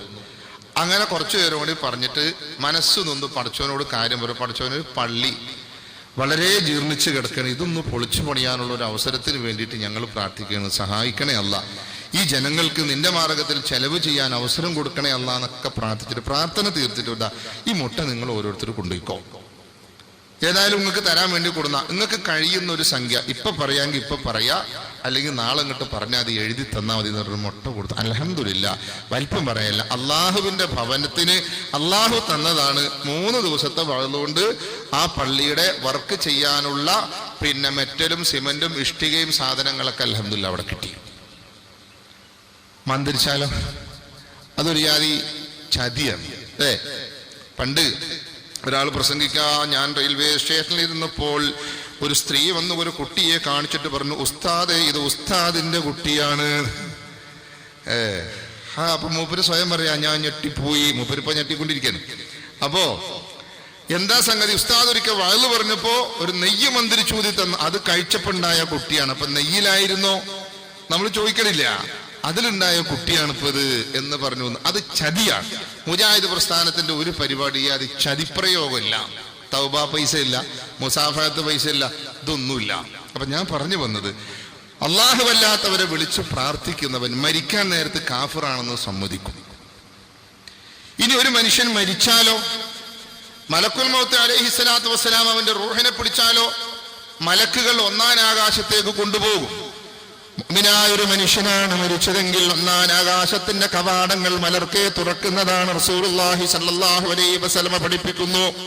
മറിച്ച് അല്ലാഹു അല്ലാത്തവരെ വിളിച്ച് പ്രാർത്ഥിക്കുന്ന ഒരു മനുഷ്യനാണ് മരിച്ചതെങ്കിലോ, ആ റൂഹുമായി 1-ാം ആകാശത്തേക്ക് പറന്നു ചെല്ലുമ്പോ ലാ തുഫത്തഹു ലഹും അബ്വാബുസ് സമാ വലാ യദ്ഖുലൂനൽ ജന്ന ഹത്താ യലിജൽ ജമലു ഫീ സമ്മിൽ ഖിയാത്ത്. ലാ തുഫത്തഹു ലഹും അബ്വാബുസ് സമാ, ആകാശ കവാടങ്ങൾ അവർക്ക് വേണ്ടി തുറക്കപ്പെടുകയില്ല. വലാ യദ്ഖുലൂനൽ ജന്ന, സ്വർഗ്ഗത്തിൽ അവർ പ്രവേശിക്കുകയില്ല. ഏതുവരെ? ഹത്താ യലിജൽ ജമലു ഫീ സമ്മിൽ ഖിയാത്ത്, ഒട്ടകം സൂചിക്കുഴയിലൂടെ കടക്കുന്ന സമയം വരെ അവർക്ക് സ്വർഗ്ഗത്തിൽ പ്രവേശനം ഇല്ല. ഒട്ടകം സൂചിക്കുഴയിലൂടെ കടക്കാറില്ല, ഒട്ടകം സൂചിക്കുഴയിലൂടെ കടക്കുകയില്ല. അതുകൊണ്ട് തന്നെ ഇന്നഹു മൻ യുശ്രിക് ബില്ലാഹി ഫഖദ് ഹറമല്ലാഹു അലൈഹിൽ ജന്ന, ആരാണോ അല്ലാഹു അല്ലാത്തവരെ വിളിച്ചു പ്രാർത്ഥിക്കുന്നത്, ശിർക്ക് ചെയ്യുന്നത്, അവന് സ്വർഗം അല്ലാഹു നിഷിദ്ധമാക്കിയിരിക്കുന്നു. അപകടമാണ്, അപകടമാണ്. മുസ്ലിംമാർ ഒരുപാട് ആയത്ത് കൊണ്ടുവരും, അത് ഓരോ കൊല്ലം ഓരോ ആയത്താണ്. ആദ്യം ഓതിയ ആയത്ത് വന്നിട്ട് സലഫി പണ്ഡിതന്മാർ അതിങ്ങനെ പോസ്റ്റോട്ടം നടത്തി കാണിച്ചു കൊടുത്തു, മോനെ ഇതിലൊന്നുമില്ല. അപ്പൊ അത് കളഞ്ഞ് പിന്നെ അടുത്തത് പിടിച്ച് വസൽമൻ അർസൽനാന്നുമ്മേന്ന് കാന്തപുരം തുടങ്ങി ഇന്നമാ വലിയുക്കുമുള്ളാഹിലേക്ക് മാളിയേക്കൽ കയറി. ഇപ്പോ പിന്നെ ഉജീബന്നഹു എന്ന് പറഞ്ഞിട്ടില്ലേന്നു ഷിയാക്കളുടെ സൈറ്റിൽ അവർ കൊടുത്ത സലഫികളെ കളിയാക്കാൻ വേണ്ടിയിട്ട്. ഷിയാക്കള് അവരുടെ സൈറ്റിൽ സലഫികളെ പരിഹസിക്കാനും സലഫികളെ ബുദ്ധിമുട്ടിക്കാനും വേണ്ടി അവരുടെ സൈറ്റിൽ കൊടുത്തതാണ് ഈസാ അലൈഹി സ്വലാത്തു വസ്സലാം വന്നിങ്ങനെ സലാം പറയുമ്പോ ഞാൻ സലാം അടക്കും എന്ന് പറഞ്ഞാൽ മതി. അപ്പൊ ആ ബന്ധം നിങ്ങൾക്ക് മനസ്സിലായില്ലേ? ഷിയാക്കളുടെ സൈറ്റിൽ കൊടുത്തത് അങ്ങനെ തന്നെ എടുത്തിട്ട് ആലുവ കുന്നത്തേരിയിൽ വന്നിട്ട് മടക്കി കൈ കൊടുത്തു, മോനെ വണ്ടി വിട് എന്ന് പറഞ്ഞു. ഇപ്പൊ അതിങ്ങനെ പറഞ്ഞെടുക്കലാ. ഞാൻ പറഞ്ഞു വന്നത്, എത്ര ആയത്ത് മുസ്ലിംമാർ കൊണ്ടുവന്നാലും അതൊന്നും അള്ളാഹു അല്ലാത്തവരെ വിളിച്ച് പ്രാർത്ഥിക്കുന്ന തെളിവല്ല. അള്ളാഹു അല്ലാത്തവരെ വിളിച്ച് പ്രാർത്ഥിക്കാൻ തെളിവില്ല എന്ന് പറഞ്ഞത് അള്ളാഹുവാണ്.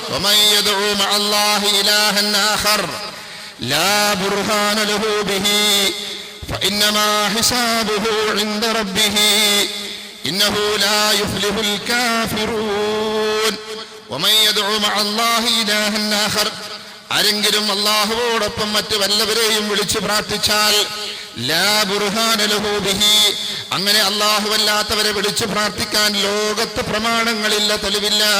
ഫഇന്നമാ ഹിസാബുഹു ഇൻദ റബ്ബിഹി, അവന്റെ വിചാരണ അവന്റെ റബ്ബിന്റെ സമക്ഷത്തിൽ തന്നെയാകുന്നു. ഇന്നഹു ലാ യുഫ്ലിഹുൽ കാഫിറൂൻ, ഈ കാഫിറുകൾ ഒരിക്കലും വിജയിക്കുകയില്ല. ഇവിടെ ആരെയാ കാഫിർ എന്ന് വിളിച്ചത്? ഇവിടെ ആരെയാണ് കാഫിർ എന്ന് വിളിച്ചത്? അല്ലാഹു അല്ലാത്തവരെ വിളിച്ചു പ്രാർത്ഥിക്കുന്ന മുഴുവൻ ആളുകളെയും. അതാരെ വിളിച്ചു പ്രാർത്ഥിച്ചാലും വേണ്ടില്ല. അത് മുജാഹിദുകൾ കെട്ടിച്ചമച്ചതോ മുജാഹിദുകൾ കടത്തിക്കൂട്ടിയതോ മുജാഹിദുകൾ ടേപ്പൊട്ടിച്ചു വെച്ചതോ അല്ല. ഈ പ്രപഞ്ചത്തിന്റെ സൃഷ്ടാവായ അള്ളാഹു പറഞ്ഞുപോയി. ജിബ്രീൽ അലൈഹിസ്സലാത്തു വസ്സലാം നബി സല്ലല്ലാഹു അലൈഹി വസല്ലം അറിയിച്ചു പോയി. പ്രിന്റ് ചെയ്ത് വന്നുപോയി, നമുക്കൊന്നും ചെയ്യാൻ പറ്റൂല. അള്ളാഹു പറഞ്ഞതാണ്. അപ്പൊ അള്ളാഹു അല്ലാത്തവരെ വിളിച്ച് പ്രാർത്ഥിക്കാൻ ലോകത്ത് തെളിവില്ല എന്ന് അള്ളാഹു പറഞ്ഞു. കുറച്ച് മുസ്ലിംമാര് പറയുന്ന തെളിവുണ്ടെന്ന്. ആരാ വഴിപഴച്ചത്? ആരാ വഴിപഴച്ചത്? അള്ളാഹു പറഞ്ഞതിനെതിര് പറയുന്നവനോ അതല്ല അള്ളാഹു പറഞ്ഞത് ഏറ്റുപറയുന്നവനോ? ആരാ വഴിപഴച്ചത്? കാതുള്ള, തലച്ചോറുള്ള, ചോറ് തിന്നുന്ന, ബുദ്ധിയുള്ള ആളുകൾ ചിന്തിക്കാൻ വേണ്ടിയാണ് ഞാനിത് പറയുന്നത്. നമുക്ക് ആരോടൊരു വിരോധമില്ല, ആരോടൊരു വിരോധമില്ല. എന്നാൽ ഇന്ന് കേരളക്കരയിലെ മുസ്ലിം സമുദായത്തിലെ ബഹുഭൂരിഭാഗം വരുന്ന സഹോദരങ്ങളെ കടുത്ത ശിർക്കിലേക്ക് തള്ളിവിടുന്നു ഒരു സംഘം മുസ്ലിയാക്കന്മാര്. അത് AP ഗ്രൂപ്പിലുണ്ട്, EK ഗ്രൂപ്പിലുണ്ട്. ഒരു സംശയമില്ല. അത് നാണയത്തിന്റെ രണ്ട് വശങ്ങളാണല്ലോ, അത്രേ ഉള്ളൂ. തക്കാളിയും പരിപ്പും, പരിപ്പും തക്കാളിയും, അത്രയുള്ള വ്യത്യാസമുള്ളൂ. കളറിന്റെ വ്യത്യാസമുള്ളൂ. വിശ്വാസം പ്രവൃത്തിയൊക്കെ ഒന്ന് തന്നെ. ശരി, മുസ്ലിം സമുദായത്തിൽ അല്ലാഹുവല്ലാത്തവരെ വിളിച്ച് പ്രാർത്ഥിക്കുന്നതിന്റെ അഹ്ലുസുന്നത്ത് വൽ ജമാഅത്തിന്റെ അഖീദയിൽ നിന്ന് 100% പിഴച്ചുപോയ ഒരു സംഗതി ഇന്ന് മുസ്ലിം സമുദായം നടത്തിക്കൊണ്ടിരിക്കുന്നു എന്നതിന്റെ തെളിവാണ് നമ്മുടെ നാട്ടിൽ പ്രചാരത്തിലുള്ള കുത്തുബിയ്യത്ത് ബൈത്ത് എന്ന് പറയുന്ന സാധനം. ഇവിടെ ഇല്ലേ അത്? അല്ലേ? ഭയങ്കര ചെലവാ, ഭയങ്കര ചെലവ്. ഒരു കുത്തുബിയ്യത്ത് ഒരാൾ നടത്തിയിരിക്കണോ എത്ര രൂപ ചെലവേണമെന്നറിയോ? അള്ളാനെ ആരാധിക്കാൻ പൈസ വേണ്ട, അള്ളാഹ് അല്ലാത്തവരെ ആരാധിക്കാൻ പൈസ വേണം. അതാണ് എന്റെ രസം. എന്നാലോ ദുനിയാവിന്റെ കാര്യങ്ങൾ മാത്രമേ ഉള്ളൂ. ഹജ്ജിന് പോയ സന്ദർഭത്തിൽ ഒരു അനുഭവം ഉണ്ടായി. ഹജ്ജിന് പോയാലുകൊണ്ട് നമ്മൾ ക്ഷമിച്ച് തിരിച്ചു പോകുന്നതാ. നാട്ടിലാണെങ്കിൽ നമ്മൾ ചോദിക്കും. ഒരു മുസ്ലിയാര്, ഗ്രൂപ്പ് ഏതാണെന്നൊന്നും ഞാൻ നോക്കിയിട്ടില്ല. ഹറമിന്റെ സഫ മറവയുടെ സൈഡിലുള്ള റോട്ടിലൂടെ അങ്ങ് പോയി കഴിഞ്ഞാൽ ഒരു സ്ഥലത്ത് ഒരു ക്ലാസ് നടക്കുന്നുണ്ട് എന്നൊരു സഹോദരൻ വിളിച്ചു പറഞ്ഞു. ഞാനും അഷ്റഫ് കോയ സുല്ലമിയും കൂടെ പോയി. അവിടെ ചെന്ന് ഞങ്ങൾ ക്ലാസ്സൊക്കെ കേൾക്കാൻ നിൽക്കുക. അപ്പൊ മൂപ്പര് തുടങ്ങുക. മൂപ്പര് സഹോദരിയെ 2 പ്രാവശ്യം വിവാഹം ചെയ്ത് അയച്ചു. 2ഉം തൊലാക്ക് ചൊല്ലി. അങ്ങനെ അദ്ദേഹം ഹറമിൽ വെച്ച് പ്രാർത്ഥിച്ചപ്പോ വേറൊരാൾ വന്ന് കെട്ടിക്കൊണ്ടുപോയി. വേറൊരാൾക്ക് വയറുവേദന തുടങ്ങിയിട്ട് 8 കൊല്ലായി. ഹറമിൽ വന്ന് ദുആ ചെയ്തപ്പോൾ വയറുവേദന മാറി. വേറൊരാൾക്ക് കച്ചവടത്തിൽ ഭയങ്കര നഷ്ടമായിരുന്നു. ഹറമിൽ വന്നപ്പോൾ കച്ചവടത്തിൽ ലാഭം കിട്ടി. ദുനിയാവിന്റെ കാര്യമല്ലാതെ ആഖിറവുമായി ബന്ധപ്പെട്ടൊരു വാക്ക് അവിടെ നിന്ന് 40 മിനിറ്റിൽ ഞങ്ങൾക്ക് കേൾക്കാൻ പറ്റിയില്ല. മുജാഹിദ് പ്രസ്ഥാനം ക്ലാസ് എടുക്കും. എന്താ? ഹറമിന്റെ പവിത്രത എന്നതാണ്. അവിടെ പ്ലസും മൈനസുമാണ്. ഒരാളെ വിഷമിപ്പിച്ച അമലുകൾ നഷ്ടാവും, ഒരാളെ സഹായിച്ച ആ അമലും കൂടെ ഇങ്ങോട്ട് കിട്ടും. അവിടെ ഒരാളെ ബുദ്ധിമുട്ടിക്കരുത്. പ്രാർത്ഥിക്കേണ്ട സ്ഥലങ്ങൾ ഇന്നതാണ്. പ്രാർത്ഥനയിൽ പാരത്രിക മോക്ഷത്തിനാണ് മുൻഗണന കൊടുക്കേണ്ടത്. പാപമോചനമാണ് തേടേണ്ടത്. സ്വർഗം ചോദിക്കണം, നരകത്തിൽ നിന്ന് മോചനം ചോദിക്കണം. എല്ലാം കഴിഞ്ഞതിന് ശേഷം ഭൗതിക കാര്യങ്ങൾ, ഒരു അത്യാവശ്യ കാര്യങ്ങൾ ചോദിച്ചോ. അതാണ് ഈ രണ്ടും തമ്മിലുള്ള വ്യത്യാസം. അതാണ്. മറ്റൊരു ഉദാഹരണം പറഞ്ഞുതരാം. മുജാഹിദ് പ്രസ്ഥാനത്തിന്റെ മദ്രസയിൽ പഠിച്ചിറങ്ങിയ കുട്ടികൾ ബാങ്ക് കേട്ടാ പള്ളിയിലേക്ക് കയറും. മറ്റേ മദ്രസയിൽ പഠിച്ചിറങ്ങിയ കുട്ടികൾ ബാങ്ക് കേട്ടാൽ സിനിമാ തിയേറ്ററിലേക്കും പോകും. എല്ലാവരും അല്ല, നല്ലൊരു ശതമാനം. എല്ലാവരെയും പറയാൻ പാടില്ലല്ലോ. വളരെ നന്നായിട്ട് നിസ്കാരവും കാര്യങ്ങളൊക്കെ നിർവഹിക്കുന്ന ഒരുപാട് ആളുകൾ ആ ഭാഗത്തുണ്ട്. ഒരിക്കലും അത് നമ്മൾ കുറ്റപ്പെടുത്താൻ പറ്റൂല. എന്നാൽ ബഹുഭൂരിഭാഗവും ഞാൻ ഈ പറഞ്ഞ കോലത്തിലാണുള്ളത്. അത് ഈ മുജാഹിദ് സുന്നി എന്ന് പറയാൻ പറ്റൂല, സമസ്ത എന്ന് പറയാനേ പറ്റുള്ളൂ. സുന്നി എന്ന് പറഞ്ഞാൽ സുന്നത്തിനെ പരിപൂർണമായും പിൻപറ്റുന്നവരായിരിക്കണം. സമസ്തയും സുന്നത്തുമായിട്ടൊരു ബന്ധമില്ല. ഇൻഷാ അല്ലാഹ് സമയം കിട്ടിയാൽ അതിന്റെ തെളിവിലേക്ക് നമുക്ക് വരാം. ഇല്ലെങ്കിൽ മറ്റൊരു അവസ്ഥത്തിൽ പറഞ്ഞുതരാം. ഈ സമസ്തക്കാരടക്കം പ്രചരിപ്പിക്കുന്നതാണ് കുത്തുബിയ്യത്ത്. കാലങ്ങളായി നമ്മുടെ കാക്കക്കാരണവന്മാരായി ചൊല്ലിവരുന്ന കുത്തുബിയ്യത്ത് ചൊല്ലാത്തവൻ സുന്നിയല്ല, സുന്നത്തി ജമാഅത്തിൽ പെട്ടവനല്ല. എന്നാൽ കുത്തുബിയ്യത്ത് എന്ന് പറഞ്ഞാൽ എന്താ സാധനം? കുത്തുബിയ്യത്ത് ചൊല്ലുന്നവന്റെ അവസ്ഥ എന്താ? 200% കാഫിറാവും. വെറുതെ പറയല്ല, 200% കാഫിറാവും. ഇത് കുത്തുബിയ്യത്ത് ബൈത്ത് പരിഭാഷയും വിശദീകരണവും Parannur PP Muhiyuddin Kutty Musliyar, Madina book stall, Narikkuni, Kozhikode. ഇതും അതേ സാധനം തന്നെ. കുത്തുബിയത്ത് ബൈത്ത് പരിഭാഷയും വ്യാഖ്യാനവും Bayaniya book stall, Parappanangadi, PT Abdul Aziz Basheeruddin Faizy, Kodassery. ഇത് കുത്തുബിയത്ത് ബൈത്ത് പദാനുപദ പരിഭാഷയും വിശദീകരണവും അബ്ദുസമദ് ഫൈസി. ഇത് പ്രസിദ്ധീകരിച്ചിരിക്കുന്ന ഹോജാക്കന്മാര് K മുഹമ്മദ് കുട്ടി and sons, Noorul Islam പ്രസ്ഥാന്റെ book stall, Chanthappadi, Tirurangadi, Malappuram ജില്ല, കേരളം 676106. ഇതിൽ മൂന്നിലും കൊടുത്തിരിക്കുന്ന സാധനങ്ങൾ ഞാനൊന്ന് നിങ്ങളുടെ ശ്രദ്ധയിൽപ്പെടുത്തുകയാണ്. കുത്തുബിയത്തും ഇസ്ലാമുമായി വല്ല ബന്ധമുണ്ടോ? അള്ളാഹുവിനെ ഭയക്കുന്ന, മരണാനന്തര ജീവിതത്തിൽ വിശ്വാസം ഒരു സൂചിക്ക് കുത്താനുള്ളതെങ്കിലും ഉള്ള ആളുകൾ ഇത് കേൾക്കുന്നുണ്ടെങ്കിൽ നിങ്ങൾക്ക് കുറിച്ചു വെക്കാം, നിങ്ങൾക്ക് പരിശോധിക്കാം. ഇപ്പറഞ്ഞ പരിഭാഷകൾ മാത്രമല്ല, കുത്തുബിയത്ത് ബൈത്തിന്റെ ധാരാളം പരിഭാഷകൾ നമ്മുടെ കേരളക്കരയിൽ കിട്ടും. എന്താണ് കുത്തുബിയത്ത്? ആദ്യം പഠിക്കാം. ഹിജറ 400 ശേഷം ഇറാഖിലെ ബഗ്ദാദിൽ ജനിച്ച, ആ കാലഘട്ടത്തിലെ പ്രഗത്ഭ പണ്ഡിതനായിരുന്ന മഹാനായ ഷെയ്ഖ് മുഹിയുദ്ദീൻ അബ്ദുൽ ഖാദിർ ജീലാനി റഹ്മഹുല്ല, അദ്ദേഹത്തിന്റെ അപദാനങ്ങൾ വാഴ്ത്തി പുകഴ്ത്തി പറയുന്നതും അദ്ദേഹത്തെ വിളിച്ച് പ്രാർത്ഥിക്കുന്നതുമായ വരികളടങ്ങിയ ഒരു ബൈത്ത്, അതാണ് കുത്തുബിയത്ത്. ഒരിക്കൽ കൂടി ഞാൻ ഓർമ്മപ്പെടുത്താം. ഹിജറ 400 ശേഷം ബഗ്ദാദിൽ ജനിച്ച മഹാനായ ഷെയ്ഖ് മുഹിയുദ്ദീൻ അബ്ദുൽ ഖാദിർ ജീലാനി റഹിമഹുല്ലയുടെ അപദാനങ്ങൾ വാഴ്ത്തി പുകഴ്ത്തി പറയുന്നതും അതോടൊപ്പം അദ്ദേഹത്തെ വിളിച്ച് പ്രാർത്ഥിക്കുന്നതുമായ വരികൾ ഉൾക്കൊള്ളുന്ന ഒരു ബൈത്താണ് കുത്തുബിയത്ത് ബൈത്ത്. ആരാണിത് എഴുതിയത്? തമിഴ്നാട്ടിലെ കായൽപട്ടണം സ്വദേശിയായ സദഖത്തുല്ലാഹിൽ ഖാഹിരി എന്ന് പറയുന്ന വ്യക്തിയാണ് ഈ സാധനം എഴുതിയത്. സദഖത്തുല്ലാഹിൽ ഖാഹിരി ജനിച്ചതെന്ന ഈ പുസ്തകത്തിന്റെ 8ാമത്തെ പേജിൽ അത് പറയുന്നു. ഹിജറ 1040 സദഖത്തുല്ലാഹിൽ ഖാഹിരി ജനിച്ചത്. ഇസ്ലാം പൂർത്തിയായതെന്ന റസൂലുള്ളാഹി സ്വല്ലല്ലാഹു അലൈഹി വസല്ലമ ജീവിച്ചിരിക്കുമ്പോൾ പൂർത്തിയായ മതം. കുത്തുബിയത്ത് ബൈത്ത് എഴുതിയ ആള് ജനിക്കുന്നതെന്ന ഹിജറ 1040. അദ്ദേഹത്തിന്റെ മരണം ഹിജറ 1112 1115 3 പുസ്തകത്തിൽ 2 കോലത്തിൽ അഭിപ്രായം വന്നിട്ടുണ്ട്. ഏതുമാകട്ടെ, ഹിജറ 1040 മുതൽ 1115 വരെയുള്ള 75 വർഷം. ആ 75 വർഷത്തിന്റെ ഇടക്കാണ് കുത്തുബിയത്ത് എന്ന് പറയുന്ന സാധനം അള്ളാഹുവിന്റെ ഭൂമിയിൽ ഉദയം കൊണ്ടത്. എന്തായാലും ഹിജറ 1040 വരെ കുത്തുബിയത്ത് ഇല്ലല്ലോ, ഇല്ല. അപ്പൊ അതുവരെയുള്ള ഒരു സുന്നത്തിയമാത്തല്ലേ? ഹിജറ 1040 ശേഷം സുന്നത്തിയമാത്ത് തുടങ്ങിയത്. സമ്പത്തിയമാത്ത് തുടങ്ങിയിട്ടുണ്ടാകും, സുന്നത്തിയമാത്ത് അതിനു മുമ്പ് തുടങ്ങിയതാ. അപ്പൊ സുന്നത്തിയമാത്തും കുത്തുബിയത്തും തമ്മിലൊരു ബന്ധമില്ല. ഒന്ന്, ഡേറ്റും ടൈമും വേണം നിങ്ങൾ കുറിച്ചു വെച്ചോ. ഹിജറ 400 ശേഷം ജനിച്ച മുഹിയുദ്ദീൻ ഷെയ്ഖ് റഹ്മത്തുള്ളാഹി അലൈഹിയെ കുറിച്ചുള്ള അപദാനങ്ങൾ എഴുതിയ സദഖത്തുല്ലാഹിൽ ഖാഹിരി ജനിക്കുന്നത് ഹിജറ 1040 മരിക്കുന്നത് ഹിജറ 1115 ഹിജറ 1040 വരെയുള്ള ആളുകൾക്ക് കുത്തുബിയത്ത് എന്ന് പറഞ്ഞാൽ എന്താണെന്നറിയില്ല. മഹാനായ മുഹിയുദ്ദീൻ ഷെയ്ഖ് റഹ്മത്തുള്ളാഹി അലൈഹി എങ്ങാനും ഭൂമിയിലേക്ക് തിരിച്ചു വരാൻ ഒരു അവസരം അല്ല കൊടുത്ത, ഏതെങ്കിലും ഒരു മഹല്ലില് മെമ്പർഷിപ്പ് എടുക്കാൻ വേണ്ടി മൂപ്പര് ചെന്നാൽ ഇത് സുന്നിയോ കുത്തുബിയത്ത് അല്ലോ, അതെന്താണ് ആ സാധനം മുസ്ലിയാരെ?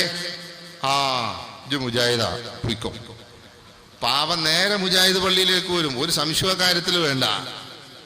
റാത്തീബ്, മൗലൂദ്, വിറുതുകള്, മാലപ്പാട്ടുകള്, അതുപോലെ തന്നെ കപ്പപ്പാട്ട്, കുപ്പിപ്പാട്ട്, കൊറുത്തിപ്പാട്ട്, കുത്തുബിയത്ത്, ഈ സാധനങ്ങൾ ചൊല്ലാത്തതും സുന്നിയല്ലാന്ന് സമസ്തയുടെ പ്രമേയം ഇന്നും ജീവിച്ചിരിക്കുന്നു, പിൻവലിച്ചിട്ടില്ലല്ലോ. ഇല്ല. എന്നാൽ ഈ സാധനം ഇസ്ലാമുമായി യാതൊരു ബന്ധവും ഇല്ല എന്ന് മാത്രമല്ല, ഇതിൽ മഹാനായ മുഹിയുദ്ദീൻ ഷെയ്ഖ് റഹ്മത്തുള്ളാഹി അലൈഹിയെ അള്ളാഹുവിന്റെ സ്ഥാനത്തേക്ക് ഉയർത്തുന്നു. അതുകൊണ്ട് അത് ചൊല്ലിയാൽ കാഫിറാവും. ലോകത്തുള്ള ഏതൊരു മനുഷ്യനോട് ചോദിച്ചാലും മഴ പെയ്യിക്കുന്നത് ആരാന്ന് ചോദിച്ചാൽ എന്തായിരിക്കും മറുപടി പറയാ? അള്ളാഹു. ഒരു ഹിന്ദുവിനോട് ചോദിച്ചു, ഈശ്വരൻ, ദൈവം. ക്രിസ്ത്യാനോട് ചോദിച്ചോ, കർത്താവ്. ജൂതനോട് ചോദിച്ചാൽ അങ്ങനെ തന്നെ പറയും. മനുഷ്യന്മാരോടൊക്കെ ചോദിച്ചാൽ അങ്ങനെ തന്നെ പറയും. എന്താൽ കുത്തുബിയത്തിന്റെ ആളുകൾ പറയുന്നത് എന്താ? മഴ പെയ്യിക്കുന്നത് മുഹിയുദ്ദീൻ ഷെയ്ഖാണ്. അപ്പൊ ഹിജറ 400 മുമ്പ് വരെ മഴ പെയ്തിട്ടില്ല. മുസ്ലിംമാർ ഇങ്ങനെ സ്പ്രേ അടിക്കലായിരിക്കും, ബാർബർ ഷാപ്പിൽ ഇങ്ങനെ അടിക്കണ പോലെ ആണോ? ചോറല്ലേ ഈ കൂട്ടർ തിന്നുന്നത്? ആലോചിച്ചു നോക്കാനുള്ള ബോധം പോലും ഇവർക്കില്ലാതെ പോയോ? അള്ളാഹു അവർക്ക് തിരിച്ചറിവ് പ്രദാനം ചെയ്യുമാറാകട്ടെ. നമ്മൾ പ്രാർത്ഥിക്കുക. അവർ നമ്മളൊന്നും പറയണ്ട, കാരണം അവർക്ക് തിരിച്ചറിവ് കിട്ടിയിട്ടില്ല. ഹിദായത്ത് അല്ലാഹു കൊടുക്കണം. ഇന്നകലാ തഹ്ദീമൻ അഹ്ബബ്ത വലാകിൻ അല്ലാഹു യഹ്ദീ മൻ യശാ. നീ ഉദ്ദേശിക്കുന്നവർക്ക് ഹിദായത്ത് നൽകാൻ നിനക്ക് പറ്റൂല, അല്ലാഹു ഉദ്ദേശിക്കുന്നവർക്കേ കൊടുക്കൂ. അപ്പൊ അള്ളാഹു അവർക്ക് തിരിച്ചറിവ് പ്രദാനം ചെയ്യട്ടെ എന്ന് പ്രത്യേകം പ്രാർത്ഥിക്കാം. ഖുതുബിയത്തിൽ ഈ പുസ്തകത്തിന്റെ പാറന്നൂര് മുഹിയുദ്ദീൻ കുട്ടി മുസ്ലിയാർ പരിഭാഷപ്പെടുത്തിയ ഈ പുസ്തകത്തിലും അതുപോലെ തന്നെ അബ്ദുൽ സമദ് ഫൈസി പരിഭാഷപ്പെടുത്തിയ പുസ്തകത്തിലും ഒരേ അർത്ഥം തന്നെ കൊടുത്തിട്ടുണ്ട്. യാ ഖുതുബ അഹ്ലിസ് സമാ വൽ അർളി ഗൗസഹുമാ യാ ഫൈലഈനി വജൂദിഹിം വഗൈതഹുമാ. ആകാശഭൂമികളുടെ ഖുതുബും ഗൗസുമായ മഹാനവറുകളെ മുഹിയുദ്ദീൻ ശൈഖേ, യാ ഫൈലഈനി വജൂദിഹിം വഗൈതഹുമാ. ആകാശലോകത്തും ഭൂമി ലോകത്തുമുള്ളവർക്ക് ഉപകാരപ്രദമായ അരുവിയും മഴയും വെള്ളവും ഒഴുക്കുന്ന മഹാനേ. ഇന്നാ ലില്ലാഹി വ ഇന്നാ ഇലൈഹി റാജിഊൻ. എങ്ങനെയുണ്ട്?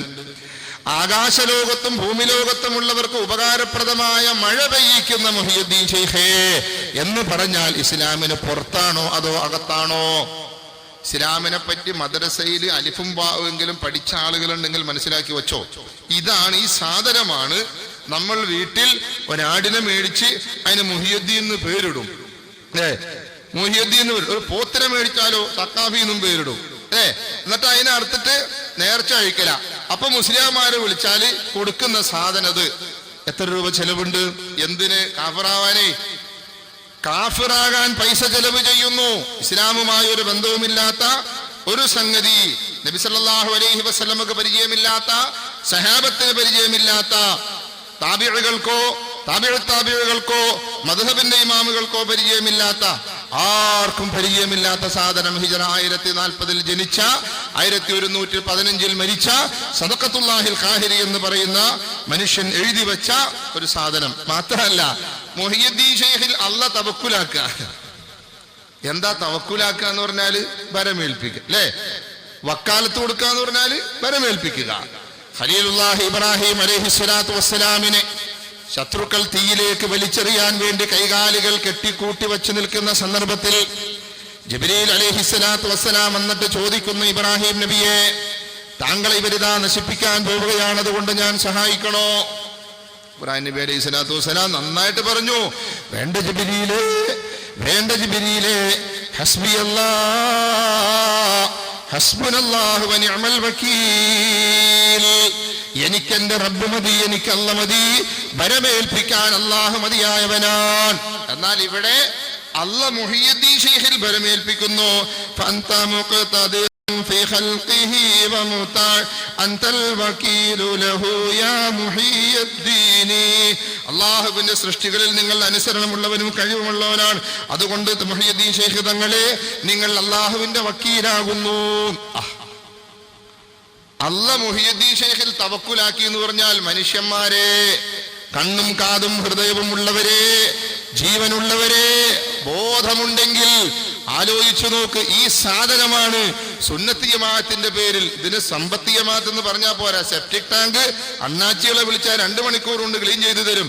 ഈ സാധനം ശുദ്ധിയാക്കാൻ ആരെ കൊണ്ട് സാധിക്കും? ആരെ കൊണ്ട് സാധിക്കും? ഹൃദയം മലിനമാകുന്നു, അമലുകൾ നഷ്ടമാകുന്നു, നരകം നിറയുന്നു, സ്വർഗം ഖാലിയാകുന്നു. എന്തുകൊണ്ട്? ഖുതുബിയത്ത് പോലെയുള്ള സാധനങ്ങൾ കൊണ്ട്. അല്ലാഹു മുഹിയുദ്ദീൻ ശൈഖ് റഹ്മത്തുള്ളാഹി അലൈഹിയെ വക്കീലാക്കി എന്ന് പറഞ്ഞാൽ, ഇതേ പുസ്തകം തന്നെ പറയുന്നു ഹിജറ 470 മുഹിയുദ്ദീൻ ശൈഖ് ജനിച്ചത്. അപ്പൊ ഹിജറ 470 വരെ അല്ല ഒരാളെ വക്കീലാക്കാൻ. ഞാനിപ്പോ ആരെ തവക്കുലാക്ക? അപ്പൊ 470 മുഹിയുദ്ദീനെ രക്ഷപ്പെട്ടു എന്ന് പറഞ്ഞു. എന്താ കൂട്ടരെ, ബോധമില്ല ഇവർക്ക്? ഇതാണോ സുന്നത്തി ജമാഅത്ത്? ഇസ്ലാമുമായി ഇതിനെന്ത് ബന്ധമുണ്ട് സഹോദരന്മാരെ? യാതൊരു ബന്ധവുമില്ല. പിന്നെയോ മുജാഹിദുകളെ ചീത്ത പറയുന്നത് എന്താ?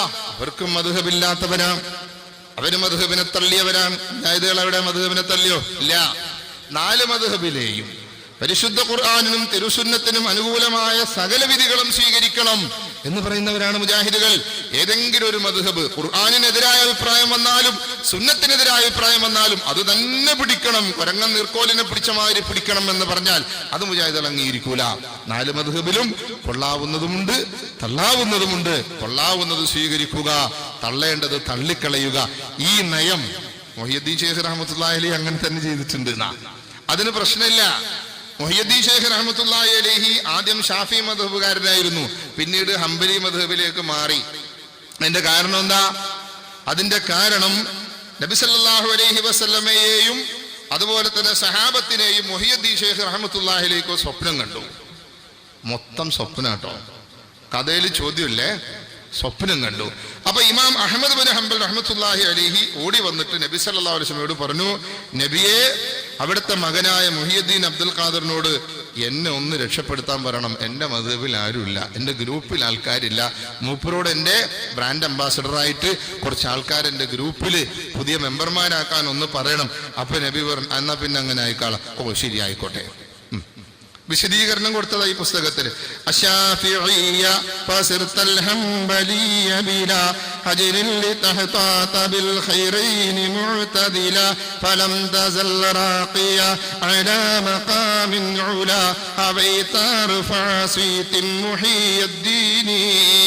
ആദ്യം ഷാഫി മദ്ഹബ് അംഗീകരിച്ച താങ്കൾ പിന്നീട് ഹംബലി മദ്ഹബ് സ്വീകരിച്ചു.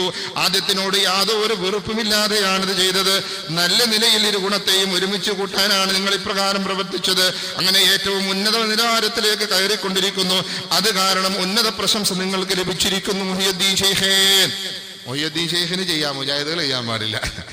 രണ്ടിലെയും നന്മ ഒരുമിച്ച് കൂട്ടാനാന്ന. ഇതാണ് സഹോദരന്മാരെ ഖുത്ബിയ്യത്ത് ബൈത്തിൽ ഇങ്ങനെ പറഞ്ഞുകൊണ്ടിരിക്കുന്നത്. അതുപോലെ തന്നെ ഈ ഖുത്ബിയ്യത്ത് ബൈത്തിൽ നബി സല്ലല്ലാഹു അലൈഹി വസല്ലമ മിഅ്റാജിന്റെ രാത്രിയിൽ നബി സല്ലല്ലാഹു അലൈഹി വസല്ലമ അള്ളാഹുവിന്റെ ഹളറത്തിലെത്തിയ സന്ദർഭത്തിൽ അതിലൊരു കഥ പറയാം. നബി സല്ലല്ലാഹു അലൈഹി വസല്ലം മിഅ്റാജിന്റെ രാത്രിയിൽ അമ്പിയാക്കളുടെയും ഔലിയാക്കളുടെയും ആത്മാക്കൾ അഭിമുഖമായി നിന്നു. അപ്പോൾ സുന്ദരമുഖം പ്രകാശിക്കുന്ന ഒരു യുവാവ് അവിടെ ഹാജരായി. നബി സല്ലല്ലാഹു അലൈഹി വസല്ലമയുടെ ഉന്നത പദവിയോട് യോജിച്ചൊരു കാഴ്ച നടത്തി. അപ്പോൾ നബി സല്ലല്ലാഹു അലൈഹി വസല്ലമ ഈ യുവാവിന്റെ പേര് ചോദിച്ചു. തത്സമയം അള്ളാഹുവിന്റെ ഭാഗത്തു നിന്ന് ഒരു അശരീരി കേട്ടു, ഇത് നിങ്ങളുടെ സന്താനങ്ങളിൽപ്പെട്ട വ്യക്തിയാണ്, പേര് അബ്ദുൽ ഖാദർ എന്നും. സത്യനിഷേധികളായ പുത്തനാശയക്കാർ അധികരിക്കുമ്പോൾ നിങ്ങളുടെ വ്യക്തമായ ദീൻ ജീവിപ്പിക്കുന്ന വ്യക്തിയാണ് അദ്ദേഹം. തഫ്രീജുൽ ഖാത്തിറിലാണ് ഇത് പറഞ്ഞിട്ടുള്ളത്.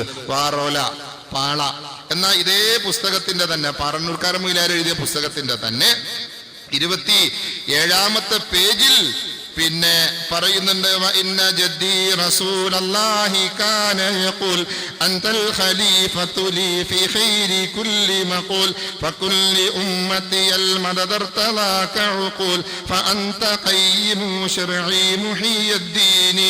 എൻ്റെ ഉപ്പാപ്പയായ നബി സല്ലല്ലാഹു അലൈഹി വസല്ലം പറയാറുണ്ടായിരുന്നു, നീ എല്ലാ നല്ലതിലും എൻ്റെ പ്രതിനിധിയാണ്.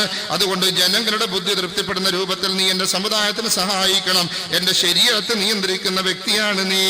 അപ്പൊ നേരത്തെ പറഞ്ഞതോ ഇതാരാന്ന് ചോദിച്ചു. നേരത്തെ പറഞ്ഞതോ മിഅ്റാജിന്റെ രാത്രിയിൽ ഇദ്ദേഹത്തെ കണ്ടപ്പോ മൂപ്പരേതാ? അത് നിങ്ങളുടെ പേരക്കുട്ടി മുഹിയുദ്ദീൻ.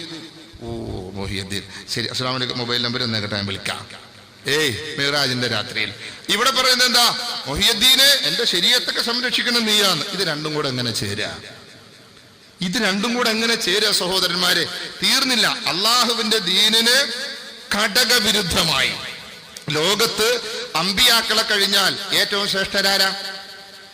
അമ്പിയാക്കളെ കഴിഞ്ഞാൽ ഏറ്റവും ശ്രേഷ്ഠരാരാ? ബദരീങ്ങളാണ്. ആ ബദരീങ്ങളിൽ ഒന്നാം സ്ഥാനത്ത് നിൽക്കുന്നു അബൂബക്കർ സിദ്ദീഖ് റളിയല്ലാഹു അൻഹു, ഉമർ ഫാറൂഖ് റളിയല്ലാഹു അൻഹു, ഉസ്മാൻ ഇബ്നു അഫ്ഫാൻ റളിയല്ലാഹു അൻഹു, അലി ഇബ്നു അബീ ത്വാലിബ് റളിയല്ലാഹു അൻഹു. അങ്ങനെ അശറത്തുൽ മുബശ്ശിരീങ്ങൾ അല്ലേ? അവർക്ക് ആർക്കും ഒരുപാട് പേരുണ്ടോ? ഇല്ല. മുഹ്യിദ്ദീൻ ശൈഖിന് 99 പേരാണ്. സുബ്ഹാനല്ലാഹ്. അള്ളാഹ്ക്ക് 99 പേര്, മുഹ്യിദ്ദീൻ ശൈഖിനോ 99 പേര്. അപ്പൊ അള്ളാഹുടെ ഫോട്ടോ കോപ്പിയാണോ മുഹ്യിദ്ദീൻ ശൈഖ്? ഇതൊന്നും ചോദിച്ചേക്കരുത്, ഇതൊന്നും ചോദിച്ചേക്കരുത്. ഇതെല്ലാം ഖുത്ബിയ്യത്ത് ബൈത്തിന്റെ പരിഭാഷ എഴുതിയ പുസ്തകങ്ങളിൽ മുസ്ലിയാക്കന്മാർ എഴുതി പിടിപ്പിക്കുന്നതുമാണ്. അതുപോലെ തന്നെ അദ്ദേഹം നബി സല്ലല്ലാഹു അലൈഹി വസല്ലമക്ക് പരിചയമില്ലാത്ത ഈ തോന്നിയവാസത്തിന് മുഹ്യിദ്ദീൻ ശൈഖ് റഹ്മത്തുള്ളാഹി അലൈഹിയെ ബലിയാക്കുകയാണ്. മുഹ്യിദ്ദീൻ ശൈഖ് റഹ്മത്തുള്ളാഹി അലൈഹിയുടെ അടുക്കൽ ഒരാൾ വന്നു. അദ്ദേഹത്തിന്റെ വീട്ടിൽ വന്ന് മലം ചുമന്നു കൊണ്ടുപോവാ. ഇപ്പോൾ ഒരാള് കക്കൂസപ്പായ ഈ മാതിരി ഉണ്ടാവും, ഒന്നും ചോദിക്കരുതേ. വീട്ടിൽ പണിക്കാര് വന്നിട്ട് മലം ചുമന്നു കൊണ്ടുപോവാ ഒരാള്. അപ്പൊ മുഹിയുദ്ദീൻ ഷേഖ് ചോദിച്ചു, താനേതോടോ എന്ന് ചോദിച്ചു. അപ്പൊ പറഞ്ഞു, ഞാൻ സൻആൻകാരനായ ഷെയ്ഖ് അബൂബക്കറിന്റെ ഖാദിമാണ്. അപ്പോ മുഹിയുദ്ദീൻ ഷെയ്ഖ് ഉടനെ ചോദിക്കാൻ, നീ ഉന്നത സ്ഥാനം ആവശ്യപ്പെട്ടോ, ഞാനത് തരാം. ഇത് ഹൈന്ദവ മറ്റേ ഐതിഹ്യങ്ങളിലെ ബ്രഹ്മാവിനോട് വന്നിട്ട് ഇങ്ങനെ ആ വരം ചോദിക്കുമ്പോൾ ബ്രഹ്മാവ് കൊടുക്കുമല്ലോ. ഭസ്മാസുരന്റെ കഥ കേട്ടിട്ടില്ലേ? അസുരൻ തപസ്സിരുന്നു, ബ്രഹ്മാവ് പ്രത്യക്ഷപ്പെട്ടു. അപ്പൊ എന്ത് വരാൻ നിനക്ക് വേണ്ടേ? ഞാൻ എന്റെ കൈ കൊണ്ട് ആരുടെ നെറുകയിൽ തൊട്ടാൽ അവര് ഭസ്മമായി പോകണം എന്ന് പറഞ്ഞു. വേണോ? ആ എന്നാ പിടിച്ചോ, കൊടുത്തു. ടെസ്റ്റ് ചെയ്യാൻ ബ്രഹ്മാവിന്റെ അടുത്ത് നിന്ന് ബ്രഹ്മാവ് ഓടി. കളിയാക്കാൻ പറയല്ല, ഇത് ഐതിഹ്യത്തിലുള്ളതാ. അതുപോലെയാണ് മുഹിയുദ്ദീൻ ഷെയ്ഖ്, നീ ചോദിച്ചാൽ ഞാൻ തരാം, പൊതിയെടുത്ത് മടിയിൽ നിർത്തി കൊടുക്കാനുള്ള ഉന്നത സ്ഥാനം ആരത് കൊടുക്കുന്നത്? സഹോദരന്മാരെ, അബൂബക്കർ സിദ്ദീഖ് റളിയല്ലാഹു അൻഹുവിനെ പറ്റി ഇത് പറഞ്ഞിട്ടുണ്ടോ? ഉമർ ഫാറൂഖ് റളിയല്ലാഹു അൻഹുവിനെ പറ്റി പറഞ്ഞിട്ടുണ്ടോ? 99 പേരുണ്ടെന്ന് ആരാ പറഞ്ഞത്? ഇങ്ങനെയുള്ള കള്ളക്കഥകളും തോന്നിവാസങ്ങളും എല്ലാം എഴുതി പിടിപ്പിച്ച് ഈ മഹാനായ മുഹിയുദ്ദീൻ ഷെയ്ഖ് റഹ്മത്തുള്ളാഹി അലൈഹിയെ കളിയാക്കുന്ന, പരിഹസിക്കുന്ന ആളുകളാണ് സുന്നത്തി ജമാഅത്തിന്റെ പേരും പറഞ്ഞ് ഖുതുബിയ്യത്ത് എന്ന് പേരുള്ള അങ്ങേയറ്റം ശിർക്ക് മാത്രമുള്ള ഈ സാധനം ചുമന്നുകൊണ്ട് നടക്കുന്നു. സഹോദരങ്ങൾ, ഇത് തൗഹീദിനെതിരാണ്. മലക്കുൽ മൗത്ത് അലൈഹി സ്വലാത്തു വസ്സലാം റൂഹിനെ പിടിക്കാൻ നേരത്തെ വന്നിട്ട് ചോദിക്കും, ഖുതുബിയ്യത്ത് നടത്തിയില്ലേ മോനെ? വല്ലേ നീലത്തിന്നും എന്നെ വിളിപ്പോർക്ക് വായ്കൂടാതു തീരം ചെയ്യും ഞാൻ എന്നോവർ അരുണ്ടാതെന്നോട് ഹാജത്ത് തേടുവാൻ ഹാജത്ത് അവർക്ക് ഞാൻ വീട്ടുമാതെന്നോവർ എന്ന് പറഞ്ഞിട്ട് ഓവറായിട്ട് വിളിച്ചിട്ടുണ്ട്. പിന്നെയോ 1000 വട്ടം വിളിച്ചിട്ടുണ്ട്.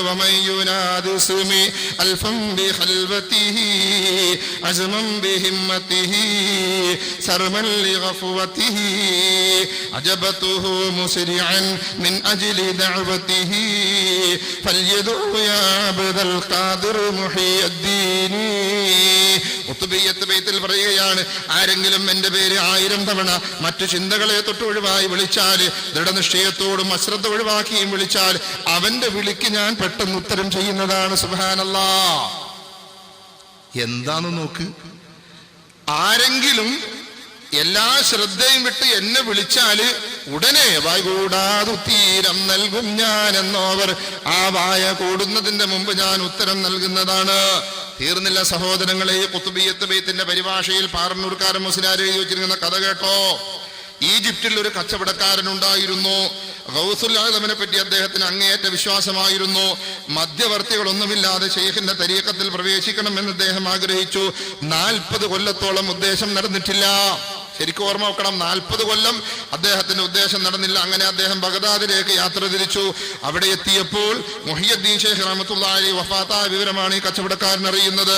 ഉദ്ദേശം സാധിക്കാത്തതിനാൽ തന്റെ ശരീരം തന്നെ നഷ്ടപ്പെടുന്ന അവസ്ഥയിൽ അദ്ദേഹം എത്തി. അങ്ങനെ അദ്ദേഹം ഷെയ്ഖിന്റെ മഖബറയിൽ വന്നു. തത്സമയം ആ കബറിടത്തിൽ നിന്ന് ഷെയ്ഖ് പുറത്തു വരികയും കച്ചവടക്കാരന്റെ കൈ പിടിക്കുകയും ചെയ്തു. തന്റെ മുരീദന്മാരിൽ ഉൾക്കൊള്ളിച്ചു പ്രതാപശാലിയുമാക്കുകയും ചെയ്തു. ഇതെന്താണോ സിനിമ ഇത്? അതാണല്ലോ കല്ലറയെന്നൊക്കെ ഇങ്ങനെ ഡ്രാക്കുള എന്നൊക്കെ കാണിച്ച് ഇങ്ങനെ വരും. അപ്പോ ഒരാൾ ഇങ്ങനെ കുരിശ് കാണിക്കുക, അപ്പൊ നഷീർ ഓടുക, ജയൻ ഡൈവ് ചെയ്യുക. ഇതെന്താ ഇത് സിനിമയെ? 40 കൊല്ലമായിട്ട് മുരീദാവാൻ പറ്റിയില്ല. എന്നിട്ട് മൂപ്പര് 40 കൊല്ലം കഴിഞ്ഞ് വന്നപ്പോഴോ മുഹിയുദ്ദീൻ ഷെയ്ഖ് മരിച്ചു. അപ്പൊ ജാറത്തുങ്ങ വന്നിട്ട് ഇങ്ങനെ വിളിച്ചു എന്നാ. അപ്പൊ ഞാനിനിപ്പോ എന്ത് ചെയ്യുന്ന പറഞ്ഞാൽ വേറെ ജാറം വെച്ചിട്ട്, പ്രശ്നമൊന്നും ആക്കണ്ട, പ്രശ്നം നീ മിസ് കോൾ അടിച്ചാൽ മതി, ഞാൻ തിരിച്ചു വിളിച്ചോളാം, നീ വലിയ ആളെ പൊയ്ക്കോ. സഹോദരന്മാരെ, ഇത് ആരോട് പറയുന്നു? ആരെപ്പറ്റി പറയുന്നു? എന്ത് പറയുന്നു? എന്തിനു പറയും? ഇത്രയും പിഴച്ച വിശ്വാസം അള്ളാഹുവിന്റെ ദുനിയാവിൽ എവിടെ ഉള്ളത്? ഇത്രയും പുഴുത്ത, ഇത്ര അതപ്പതിച്ചൊരു വിശ്വാസം അള്ളാഹുവിന്റെ ദുനിയാവിൽ ഏത് വിഭാഗത്തിനാണുള്ളത്? വലത്തുന്നിടത്തോട്ട് എഴുതിയ ഏതെങ്കിലും ഒരു കിതാബിൽ ഇതിന് തെളിവ് തരുമോ മുസ്ലിയാക്കന്മാരെ? വെല്ലുവിളിയല്ല, മെല്ലെ വിളിക്കുകയാണ്. ഇങ്ങനെ ഈ വിളിച്ച ആളുകളോടൊക്കെ മലക്കുൽ മൗത്ത് അലൈഹി സ്വലാത്തു വസ്സലാം വന്നിട്ട് ചോദിക്കും, എന്ത്? നീ വിളിച്ച് പ്രാർത്ഥിച്ചവരെല്ലാം എവിടെ പോയി മോനെ, നീ ഒന്ന് വിളിക്കടാ എന്ന് പറയും. അപ്പൊ പറയുന്ന ലല്ലു അന്നാ, അവരെല്ലാവരും ഞങ്ങളെ വിട്ടുപോയി. വശഹിദു അലാ അൻഫുസിഹിം അന്നഹും കാനൂ കാഫിരീൻ, കാഫിറുകളായിരുന്നു എന്ന് സമ്മതിക്കുന്ന ഗതികേടുണ്ടാകുമെന്ന് പരിശുദ്ധ ഖുർആൻ തന്നെ നമുക്ക് പറഞ്ഞു തരികയാണ്. പിന്നുള്ള വാദം എന്താണെന്നറിയോ? മുഹയ്യിദ്ദീൻ ഷേഖ് റഹ്മത്തുള്ളാഹി അലൈഹി അല്ലാഹയാണെന്നൊന്നും ഞങ്ങൾക്കൊരു വാദമില്ല. മുഅ്ജിസത്തും കറാമത്തും അള്ളാഹു കൊടുത്ത കഴിവാണ് അമ്പിയാക്കൾക്കും ഔലിയാക്കൾക്കും. ആ കൊടുത്ത കഴിവിൽ നിന്നേ വാങ്ങുന്നുള്ളൂ. അപ്പൊ ഹോൾസെയിലിൽ നിന്നും റീറ്റെയിൽ ഡീലർ വാങ്ങിച്ചിട്ട് ആ റീറ്റെയിൽ ഡീലറിൽ നിന്നേ ഞങ്ങൾ വാങ്ങുന്നുള്ളൂ എന്ന്. മുഅ്ജിസത്തും കറാമത്തും അള്ളാഹു കൊടുക്കുന്ന കഴിവാണെന്ന് ആരാ ഈ കൂട്ടർക്ക് പറഞ്ഞു കൊടുത്തത്? അവിടെയാണ് അവർക്ക് തെറ്റിയത്. മുഅ്ജിസത്തും കറാമത്തും ഒരിക്കലും സഹോദരങ്ങളെ അള്ളാഹു കൊടുത്ത കഴിവല്ല. അങ്ങനൊരു കഴിവ് അള്ളാഹു ആർക്കും കൊടുത്തിട്ടില്ല, കൊടുക്കാനും പോകുന്നില്ല. മുഅ്ജിസത്ത് അള്ളാഹു കൊടുത്ത കഴിവാണെങ്കിൽ റസൂലുള്ളാഹി സ്വല്ലല്ലാഹു അലൈഹി വസല്ലമയുടെ മുഅ്ജിസാത്തിൽ ഏറ്റവും പ്രബലമായത് ഏതാ? പരിശുദ്ധ ഖുർആൻ. പള്ളി പുള്ളി വ്യത്യാസമില്ലാതെ ഇന്നും നിലനിൽക്കുന്നു. മുഅ്ജിസത്ത് അല്ലാഹു കൊടുത്ത കഴിവാണെങ്കിൽ ഖുർആൻ ഇറക്കാനുള്ള കഴിവ് അല്ലാഹു കൊടുത്തു, റസൂലുള്ള ഖുർആൻ ഇറക്കി എന്നല്ല അതിന്റെ അർത്ഥം. മണ്ടന്മാരെ അല്ലേ? അള്ളാഹുവിന്റെ റസൂലിനുണ്ടായ മുഅ്ജിസാത്തിൽ ഏറ്റവും പ്രബലമായത് പരിശുദ്ധ ഖുർആൻ. ആ ഖുർആൻ മുഅ്ജിസത്ത് അല്ലാഹു കൊടുത്ത കഴിവാണെങ്കിൽ ഖുർആൻ ഇറക്കാനുള്ള കഴിവ് റസൂലുള്ളാഹിക്ക് കൊടുത്തു.